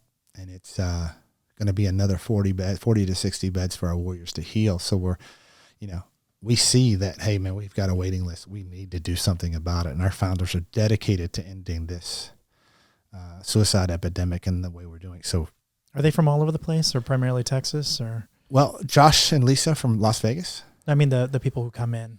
Oh, all over. Yeah. Yeah. Okay. The line share come from Texas, but we get them from all over the country. We've had them as far away as Taiwan, because we're starting to see a lot of the active duty force. We just had about 15 of the special operations commanders come and tour, because they're pushing back against that type of treatment I was telling you about the beginning of the podcast. That more so treatment shouldn't be punitive, and that's the way it feels in a lot of places current state. And a lot of places are bringing on veterans programs. Thank you. I mean, I think we kind of led the charge there. That's awesome. But they're tracked programs, and that's a near miss if you ask me. That's Justin's opinion. When I say a near miss, it's like because when they're understaffed or anything like that, then they go into the general population, and now you have a warfighter sitting next to an 18-year-old that's upset that mom and dad made them come to treatment. Those two do not mix. Yeah, we need a community that understands. So the more programs that pop up, the better. So we're not in competition with any team. We just want it done right. Right. So it's because the only thing we're in competition with is this disease. And and if what we're doing, because someone can go say, hey, we're going to do that too. Okay, great. Let's go. Just do it the right way. So I've kind of competing things I want to talk about. First, while we're still talking about the premise, the actual physical facility here, what kind of activities do they kind of engage with when they're there? Absolutely. Well, if I may, I'll just walk you through a day. As a warrior. So a warrior, they get up at 0700. They have a self-guided meeting, meaning that they, with our staff in the room, but they they have leadership assigned, and they'll go through their schedules. They'll get their dailies. They eat breakfast. They get 3 chef-prepared meals a day, and then they have a movement group at 8:30. So that's either nature walk. We have 3.2 miles of nature trails. Some of them like to go. We'll get them. They have a vest and they go on a ruck march. That's fine too. Some of them run. They grab a canine and they go out in our pastures. We have 2 pastures. One is an exotic game pasture, so we have exotic animals from all over the world, and another is more of a hilly kind of a little bit more challenging.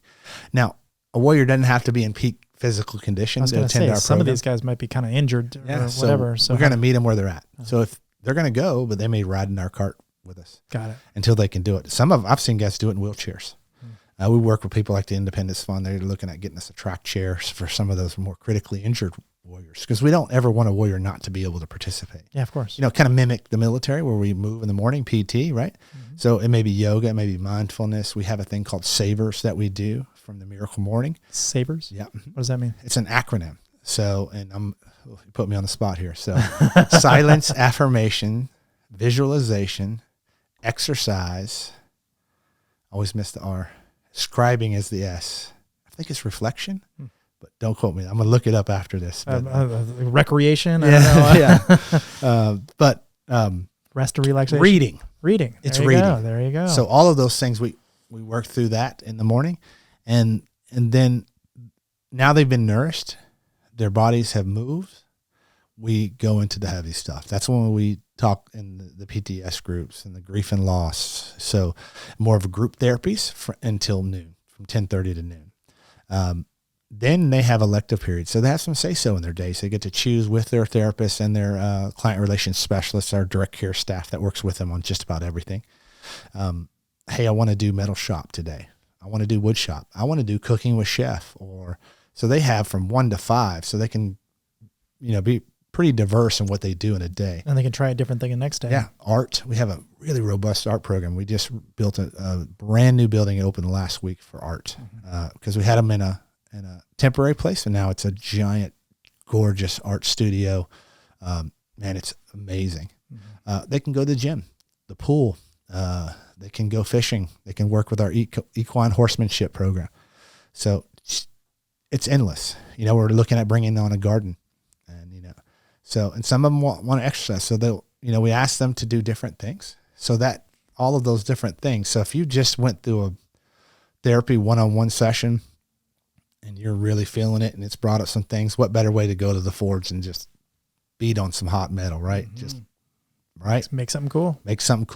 Because that rebirth from, we take a tomahawk, we make tomahawks from a railroad spike, something that's, used to carry heavy loads, right. Kind of feels thrown away, kind of like a lot of us, but through pressure and a lot of different, just really working on it, you can create something beautiful. And that kind of symbolizes your battles you've had with trauma, and the ones yet to come. So, a lot of our things are done on purpose for a reason.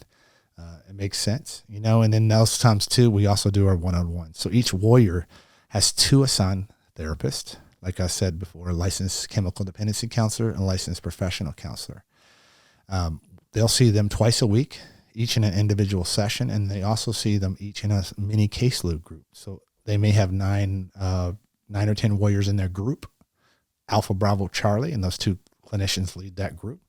They'll just meet with those twice. So it's do they say the same groups throughout? Typically, unless there's a reason to move, but it's very rare. So then that's 2 clinical touches each. So 4 touches a week. Now, when you think about the traditional treatment model, it's 28 days. That's what, and this is all designed on how insurances typically pay for treatment. 28 days, you get 1 counselor and you see them once a week. That's 4 times plus group therapies. Right. We don't feel like that model works. So they're up to 24 touches with us in their treatment iteration. So you're going to get a lot more therapeutic benefit with scientifically backed treatment modalities. So is it they all enter at the same time, they all leave at the same time, or they just... No, it's rotating. So we have intakes 7 days a week. So they can come into treatment at any point, and they'll just, because we work on a 6-week cycle. So wherever they enter is where they enter, and that's how we do it. Got it.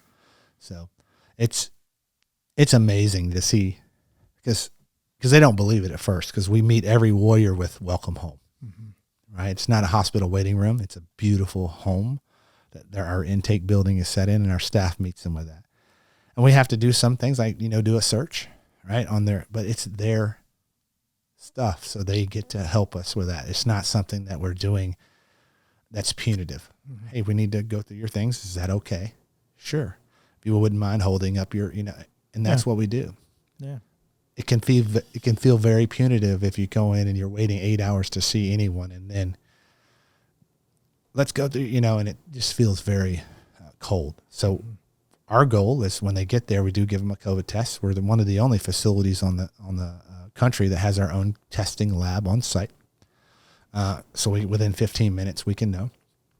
They'll start the process, and they're done. Do you also drug test them as well? We do, yes. Yeah. We do UAs. It would be useful to know what they're on. Absolutely. Well, it helps us get levels, and then we know what medications that they may need, because we have a full medical staff. I was going to say, a lot of these people are going to be going through some pretty serious withdrawals in that week. We do have a detox on site too. Yeah. And the one thing too is our detox time does not count towards their treatment time, meaning really it counts for their treatment time, but not their 42 days. So once they're out of detox, once they start residential, that's when they start. We don't, hey, they've been in detox 3 days, then they only get this many days. It's a 42-day program of residential treatment. Huh. Interesting. Yeah, I was talking with somebody in the show, maybe a season or so back, about Matt Makoviak, about what it takes to get homeless out of that cycle, getting out of the going back to being homeless immediately after being released from prison. And we were talking about how one might get past this. And I think we both came to the same conclusion. And maybe we even had this opinion before we even started, but we just confirmed it, is I don't think it works unless you just make absolutely sure a doctor is looking at them and says they're ready.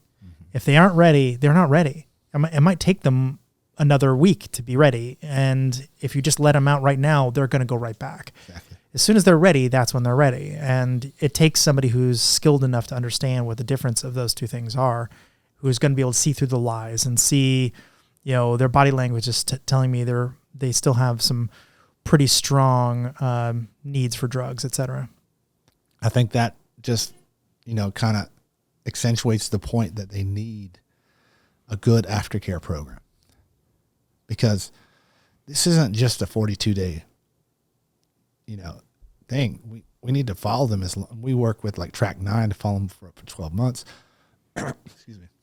I'm working on developing an app with our team that will help them stay connected to Warrior's Heart throughout that process. And we also have a sober living campus with 52 beds with 30 intensive outpatient beds embedded in that program.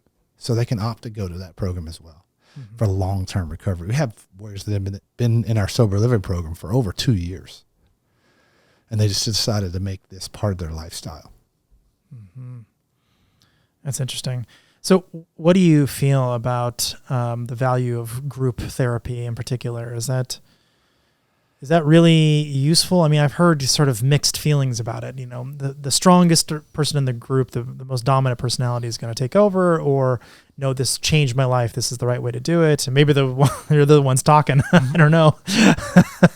Well, I think there is some of that. However, it depends on the facilitation, right? So we actually have a master group facilitator that is on our staff, and she's one of the best counselors I've ever met. And she designed through they designed the program, Annette Hill designed our program when they first started, world-renowned therapist. So this is Kelly Harris, who's our master group facilitator. And she basically goes through and videos every group, and this is how it should be done. Now, we have left-right limits for our clinicians. They get freedom to do the groups how they like, but they need to stay within this. So when they see that, they're able to, all right, this person isn't talking. They need to be able to facilitate well. So we do a lot of training around that as far as making sure that they know how to objection handle. They know, because a group can get out of control. Sure. Right. But to answer your question, yeah, they're extremely powerful, and done correctly, it can be a catalyst to healing, because, they just have to feel heard. And sometimes with a large group, some don't feel heard. So that's why we've added the caseload groups as portion of our treatment, where it's a smaller group. So maybe it triggered someone in the large group, and they need to be able to facilitate it with their therapist and their team. And I think we got the right mix there. Yeah, I think especially with first responders and military, that's having people who have gone through it before, and seeing these kind of terrible things. I remember one of my military friends was giving me a very gory retelling of something he had happen, and it was so distant and like unrelatable to me personally. Yeah. I don't know that I reacted correctly to the situation. Not that there's a correct or right or wrong way, but I don't know that he got out of that conversation what he would have somebody else going, yeah, man, that didn't happen to me, but something else very terrible happened to me. I think there's a lot of value in just having someone nod, and not nod in the sense that they know what you're talking about, but nod that they've been there. They lost a buddy in a similar way, or they heard that story before through somebody else, or something similar happened or whatever. Well, I think we all in the human experience, we try to find parallels with each other, right? We're travel. And when we can find some common ground with someone, we want to, share. So when they're like, I get it. I may not have that exact experience, but I understand. I always try to tell people, there's difference in sympathy and empathy, right? So for me, like if I broke my leg, and if you've never broken your leg, you're like, man, that must suck, right? But then next week you break your leg, you come back and you're like, man, that sucks, right? Because you have some understanding. That to me is the difference, right? Absolutely. But you have to be an empath. You have to be very careful that you don't carry their feelings, because then you're not putting your mask on, right? Right. So self-care is very important. So you just have to be cognizant of it, but it's very important. I had a conversation with somebody I care quite a bit about, and they went through quite a bit of trauma, and our lives very closely mirrored one another, despite the fact that I had nothing close to the same kinds of traumas in the same kinds of ways, or really very little about our lives are relatable in that sense. But it doesn't seem to matter. Like the net result was that we have very similar outlooks in the world, which I thought was kind of interesting, because, I didn't, nothing terrible happened to me when I was a child or whatever, so there's a lot of things that go along with that. But I don't think that suffering should be a suffering contest either. Mm-hmm. So I think there's a way to play that where both parties are getting something beneficial out of it, as opposed to, well, you should have seen this terrible thing that happened to me, or whatever. Absolutely. I don't know. And I think that goes back to the facilitator. Yeah. Right? Being able to see those, tides change in the group, or this, that, and the other. If it is becoming a competition, right, then they can objection handle and redirect, right, and being able to de-escalate, and then get get the topic and the conversation back to a therapeutic nature. Mm-hmm. And that's the art of a true clinician, is being able to take situations and conversations and de-escalation and put it all together into a therapeutic model to where it's like that person's like I keep saying, that string of words makes sense. They're like, I get it. How long has this been in operation? We've been open since 2000. They purchased the property in 2015, first client 2016. Okay, so 7 years. 6, 7, yeah, somewhere in that range. Have you seen any sort of results afterward? I mean, is there sort of a trend line of how this is going? Like, what's sort of how are people reacting to this? I think we had huge success. You know, we use Track 9. I mean, I'm not familiar with that. What is Track 9 is it's a model they use where they fill out different. It's basically a metrics. So it helps us do aftercare metrics, or the word escapes me. But like trending or something? Trends, and it's doctors that look at the different trends and the different flags, and then our clinicians can react a certain way, and then it follows them for up to 12 months. So they're doing surveys, basically, scientifically backed, outcome measures. That's the word I'm looking at. Mm-hmm. So, and what we see on trending is that warriors want this type of treatment. They are more and more going to their VAs and going to their TRICARE and say, I want to go to Warriors Heart, nowhere else. This is what they're. How do they even find out about you?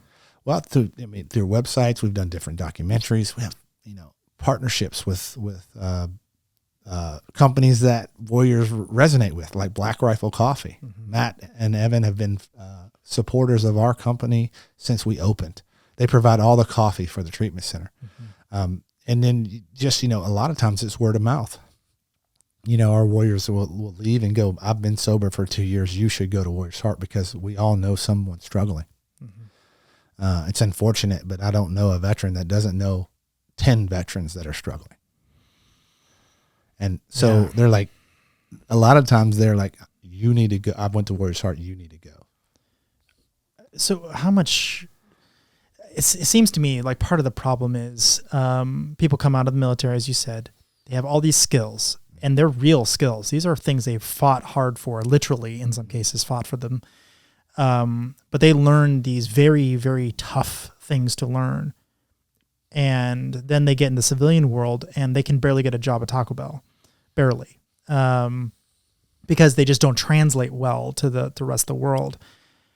And that's got to be both demoralizing to a degree. It's, as you said, working, not that I have any problems with, collecting someone's trash. The world would be covered in trash if we didn't have it. Yeah. But I can see why, having done something that meant a lot to you and then coming across this job that's just a job, and you provides you barely a salary and no sense of purpose, that'd be really tricky. So what about treatment for placing them in a place that they could actually leverage their skills and getting them some meaning back? Yeah. I think there's a lot of room in the veteran space for that. So I personally think that we do a really horrible job on the outside in the civilian world of accepting our nation's heroes into our companies. I think it plays well on a website, but in practice, it's hard to do because we come with a lot of things. So I think maybe educating our entrepreneurs and our CEOs that the value that a veteran brings to the organization in these leadership executive positions, because they've run, huge teams, right? They show up first and leave last. I mean, you're just going to get but it also comes with, hey man, they also have some doctor's appointments, right? And they're also going to start yelling, like, drop and give me 20. I think that's the misconception. It's you can run into sometimes you can run into that. Just don't hire any drill sergeants. You'll be fine. Knowing the resources that are out there to be able to help that community as well is important. But I think what we need to do is stick to what what are the things we can do, right? And getting too far outside of that, then we lose scope. So I think we need to work with other folks, but aftercare is really important. Making sure that we provide them with that, where they're going back to, setting them up with a therapist, making sure that they have that follow through. Because if it's just, I went to treatment and now I'm better, no, It doesn't work that way. You have to work it.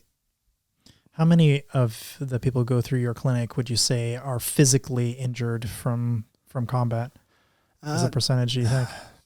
Probably 10 to 20%, and I'm guessing. It's a pretty large amount. Yeah. So, I mean, there's a lot of, I'm not necessarily combat, but I mean, most vets I know are broken somehow. As I sit here in front of you, I'm 90% disabled from the VA because of all the things, not only the post-traumatic stress, but all the other little things that have happened to me over the years in service. And I think that's a common experience with most. I mean, if you think about how we come up in the military, it's like being a professional athlete a lot of times. Not all of us, but some of us Air Force guys. But your Army guys, especially special operations, they perform at levels that even the professional athletes can't. For extended long periods of time, 12 months, 15 months downrange, so they have to be in peak physical condition. And that's why, but that's tough on your body. It is. So, broken ankles, you name it. Fractured backs and all that stuff. Yeah. Necks that don't work anymore, and carrying heavy loads, bum knees. Yeah, exactly. So, I hear that. So, how does this all play into the Air Force's Wounded Warrior program? Is that a feeder into you guys, or how does it? No, so that's where I worked prior to this. So, I had done this, much like many veterans, I got out, decided that, I was going to stay home on my couch and just go fishing every day. And after about 8 months of that, it was no bueno. So I went finding worked at a couple of different jobs, started in my own truck driving company, and realized, my goal was it was called Heroes Trucking Company. I was going to put veterans to work. I was going to buy a truck, drive it for 6 months, make enough money to buy another truck and put another veteran in that, and then grow it that way. Quickly found out how that wasn't going to work, and 13 hours a day plus of windshield time was not good for someone that was struggling with PTS. Right. So I decided to move into a different direction. I had 7 or 8 different jobs. I'd either get in my own way, get fired, or quit. And I just couldn't find my niche in this world. I couldn't find it, and I was just struggling. Some of the darkest times in my history. So then I met the people at the Air Force Wounded Warrior program, because I'm a Wounded Warrior, and I was one of their, she's like, hey, I heard you do art, because after I got out of treatment, I also started doing art. My case manager would follow me, and I would share some of the artwork I did with him. He said, well, we're going to have this art symposium in the Pentagon, and we'd like to invite you to come out and share your art. Well, what I didn't know was they had lithographed some of my stuff I shared with my case manager, and they was going to be on the wall. And it was, so they were celebrating my art. So I got to go to the Pentagon. It's pretty cool. Oh, cool. So I met the team there, and I got interested, and they're like, you should come work for us. So they hired me, and for about 2 years, I worked with them. I helped Warriors find adaptive sports. I really was passionate about it, but my commute was about an hour and a half a day one way. And then I would travel about 200 days a year on a plane. So it got to me. Yeah, that's rough. So about that time, around 2.5 years, I met Lisa Lannon, who was one of the founders at Warriors Heart. Our daughters played softball together. And we just started talking, and I, probably over-talked her, and I shared her about the book. So she's like, I think we have a copy at Warriors Heart. I dropped one off when they first opened. It's about a year later. And she read it. And then she invited me to just come, you're a warrior, come hang out, And those talks, I met Josh Lannon, her husband, who's the co-founder. I hadn't met Tom yet, and then they invited me to come work for him. And I started as a missions advocate, outreach coordinator. And really just fell in love with the place. I had my struggles early on, though. I was a warrior, and this, being in a treatment environment, I didn't understand some of the things you can as staff and can't do. Like, I was a smoker back then. Like I said, I can't smoke with the warriors. You can't do that, right? And I was, so, oh crap. So I was trying to find my way, and I kept stepping on my own toes. They never gave up on me. They never said, so what did they do? They promoted me. They said, you're not a good admissions advocate. Why don't you be the director?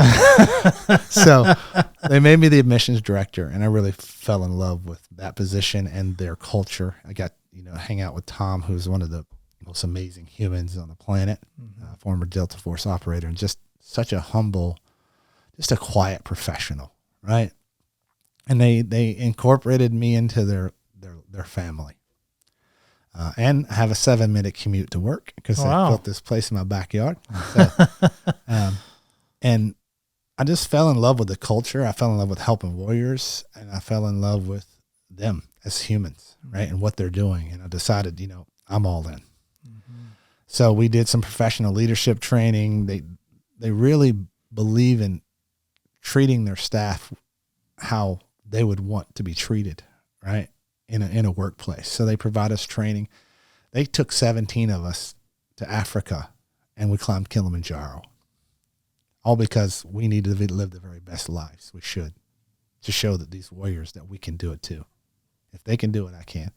And my daughter was on staff. She was 21. She summited Mount Kilimanjaro at 21.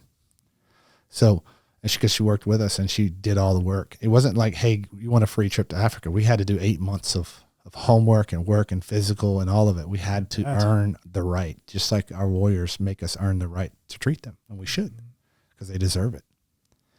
So they do things like that for us. About a year ago, he asked me, he says, how do you want to grow in this company? I told him I want to help grow it, business development and this, that, and the other. He said, create it. So that's what I've done. And now we're expanding, and I get to play a big part in that. And I'm just blessed to work with such a great company that's helping warriors. And I will tell anyone that listens on any street corner about Warrior's Heart, because it is the jewel out there of the treatment centers. It's,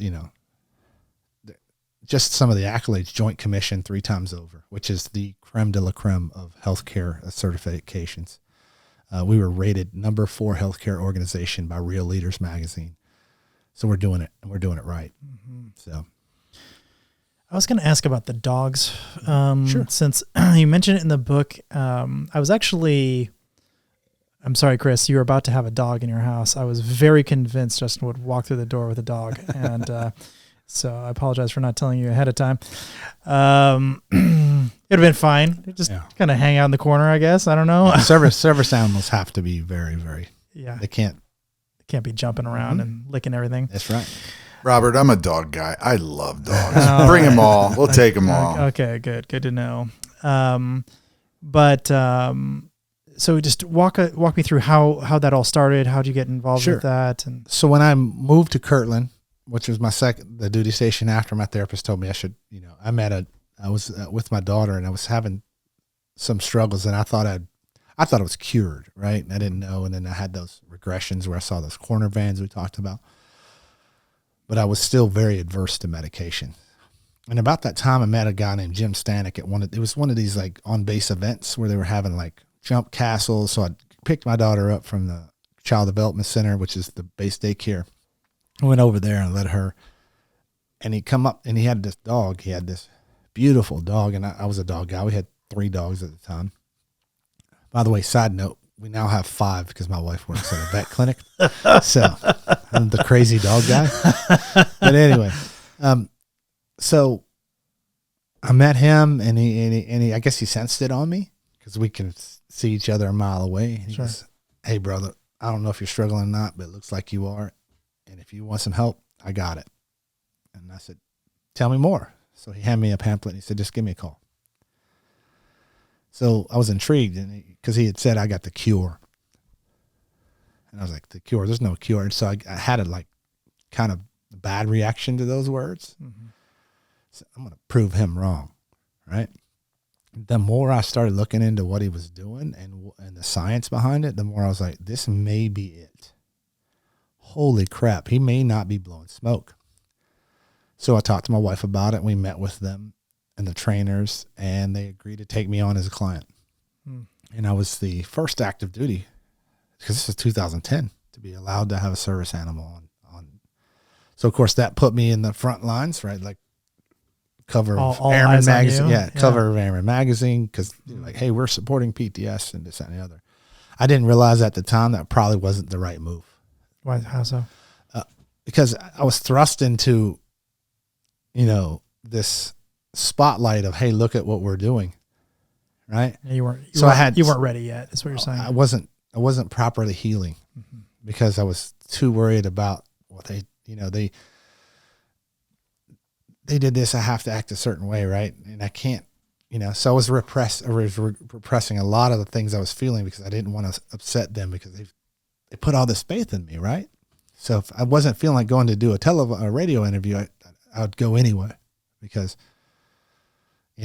well, they did this for me. I should really, So, and like I said, I got nothing but support. I'm not bad mouthing. It was just my personal journey, and I needed that journey to be where I'm at right now. So with Dallas, we trained for about 6 months. She was certified through Paws and Stripes. And she started working. But what my training entailed was every day I was working towards not needing the leash, meaning that it was a bridge to healing, not a road. Service dog for post-traumatic stress should not be forever. In some cases, it can be long-term, and for some disabilities it can. But I'm living proof that you can learn to walk without the leash, and I did that in 2013. So Dallas, who was my English bulldog, who was with me for about 2.5, 3 years, got hurt on duty. She developed bursitis in her shoulder, so I had retired her and trained my next one, Sarge. So Sarge developed osteosarcoma early on in his service life, which is bone cancer, and he would not let you know that he was in pain, but he would be bleeding. Oof. And if you shake his head, it would look like a murder scene. So when I found out that he had no upper jaw left from the cancer, we made that hard decision. And from that moment, and I think it was kind of, I believe in the universe and spirituality and all that, and I believe he was telling me it's time, that you can do this on your own. You got this. So that was the last moment I walked with a service animal. It really was helpful, cathartic for me, and it helped me a lot of years, but I needed to do it on my own, and I did. And since then, I've been, very successful and as far as helping others with that. And, and when I found out Warriors Heart had a service animal program, it just made me love them even more. So yeah, that's a cool feature. Yeah. I strongly believe that animals are a link to healing. It definitely reduces cortisol, increases oxytocin, like all the things, right? Nightmare mitigation. I've seen some that even will they wake you up? Is that what you're saying? So if you're in a nightmare, you don't want a Great Dane for this, but a little Boston Terrier will jump on your chest and bring you out. Yeah. Interesting. Or just having that connection in the bed with you. Cash can talk about this, but she's like, man, she's the Michael Jordan of service dog trainers, in my opinion. So, but it's just a great, and then, even if they're not getting a service animal, they can still participate in our Canine Academy, go down and learn tips and techniques for their own dogs. We encourage them to walk all of our dogs daily and on the nature walks. So our dogs are getting, they're getting trained 4 to 5 times a day. Most programs is once a day. That's why it takes about 6 months, but we can turn out a really, really terrific dog in about 42 days. So what would you recommend if you were listening to this or watching this and, this is, call it 20 years ago when you were sort of in the thick of it, let's say, what would you say to that person listening? Well, if they're struggling and they need the help, to make the call. Our team is there 24 hours a day. And even if Warriors Heart's not a fit, we're going to work to find the fit for you. Right. So there are some folks that don't struggle with addiction, that just maybe struggle with post-traumatic stress. We have programs that we partner with that we can make a referral to. The idea is that you call, sorry, can't help you. No, we're not going to do that. We have a team of admissions advocates, and because they advocate. So from the moment they speak to you and you're, that's who you're assigned to. They follow you through treatment, through aftercare, you name it. You need help, they're there for you. and we have a team of 6 now, and we're I used to lead that department. Now, my after the promotion, well, my number 2, Mike Odell. I say my number 2. He's a Marine, so I'll give him that. He's now the admissions director, and I tell you, I couldn't be more proud of that human. He is one of the best people I know, and he leads that team, and he's growing it, and it's just it warms my heart to see him doing so well. That's awesome. And he struggled with addiction for a lot of years, so. Be able to bounce back. Do you have an idea of the recidivism rate? Do people fall back into it? Well, I know in the industry, from what I understand, it's 40 to 60%. We're nowhere near that. If I had to guess, it would be probably about 13 to 18% for us. That's great. Yeah. But there's so many variables and factors, like the ones that don't call, you don't know. So it's hard to really put a number. But with Track Now, we can get annual numbers and stuff like that. So that's, if I had to guess, like I said, that's where I would be. Wow, that's still amazing. Yeah. It's way better than AA or one of those. Oh, for sure. And I know our what we call ACA rate, which is against clinical advice. That means anyone that comes to treatment and doesn't complete treatment, they leave early for some reason, because we're not a lockdown campus, but we're going to try everything we can to keep them there. It's about 7%. So it's only 7% of the people that come through our program leave without completing. And a lot of times they come back at a later time because they realize that they didn't. But one of the things we utilize is we don't just allow our clinicians to try to block people leaving. We allow anyone on staff. If you're a housekeeper and you resonate with that warrior, like maybe y'all had a conversation, go. We're not going to all team up. Right. Go talk to them. Sometimes it's just a walk around the property. They just need to get it out. So you don't do the shark attacks sort of? No. Yeah. We're very cognizant of that. We do not want to send more than needed. So when we communicate, I got it. And then everybody else knows to just be at a distance, be ready to help when needed. So how do people find out about the program? How do they learn more, read more, get in contact with you guys? Well, the best way is to go to our website, and that's www.warriorsheart.com.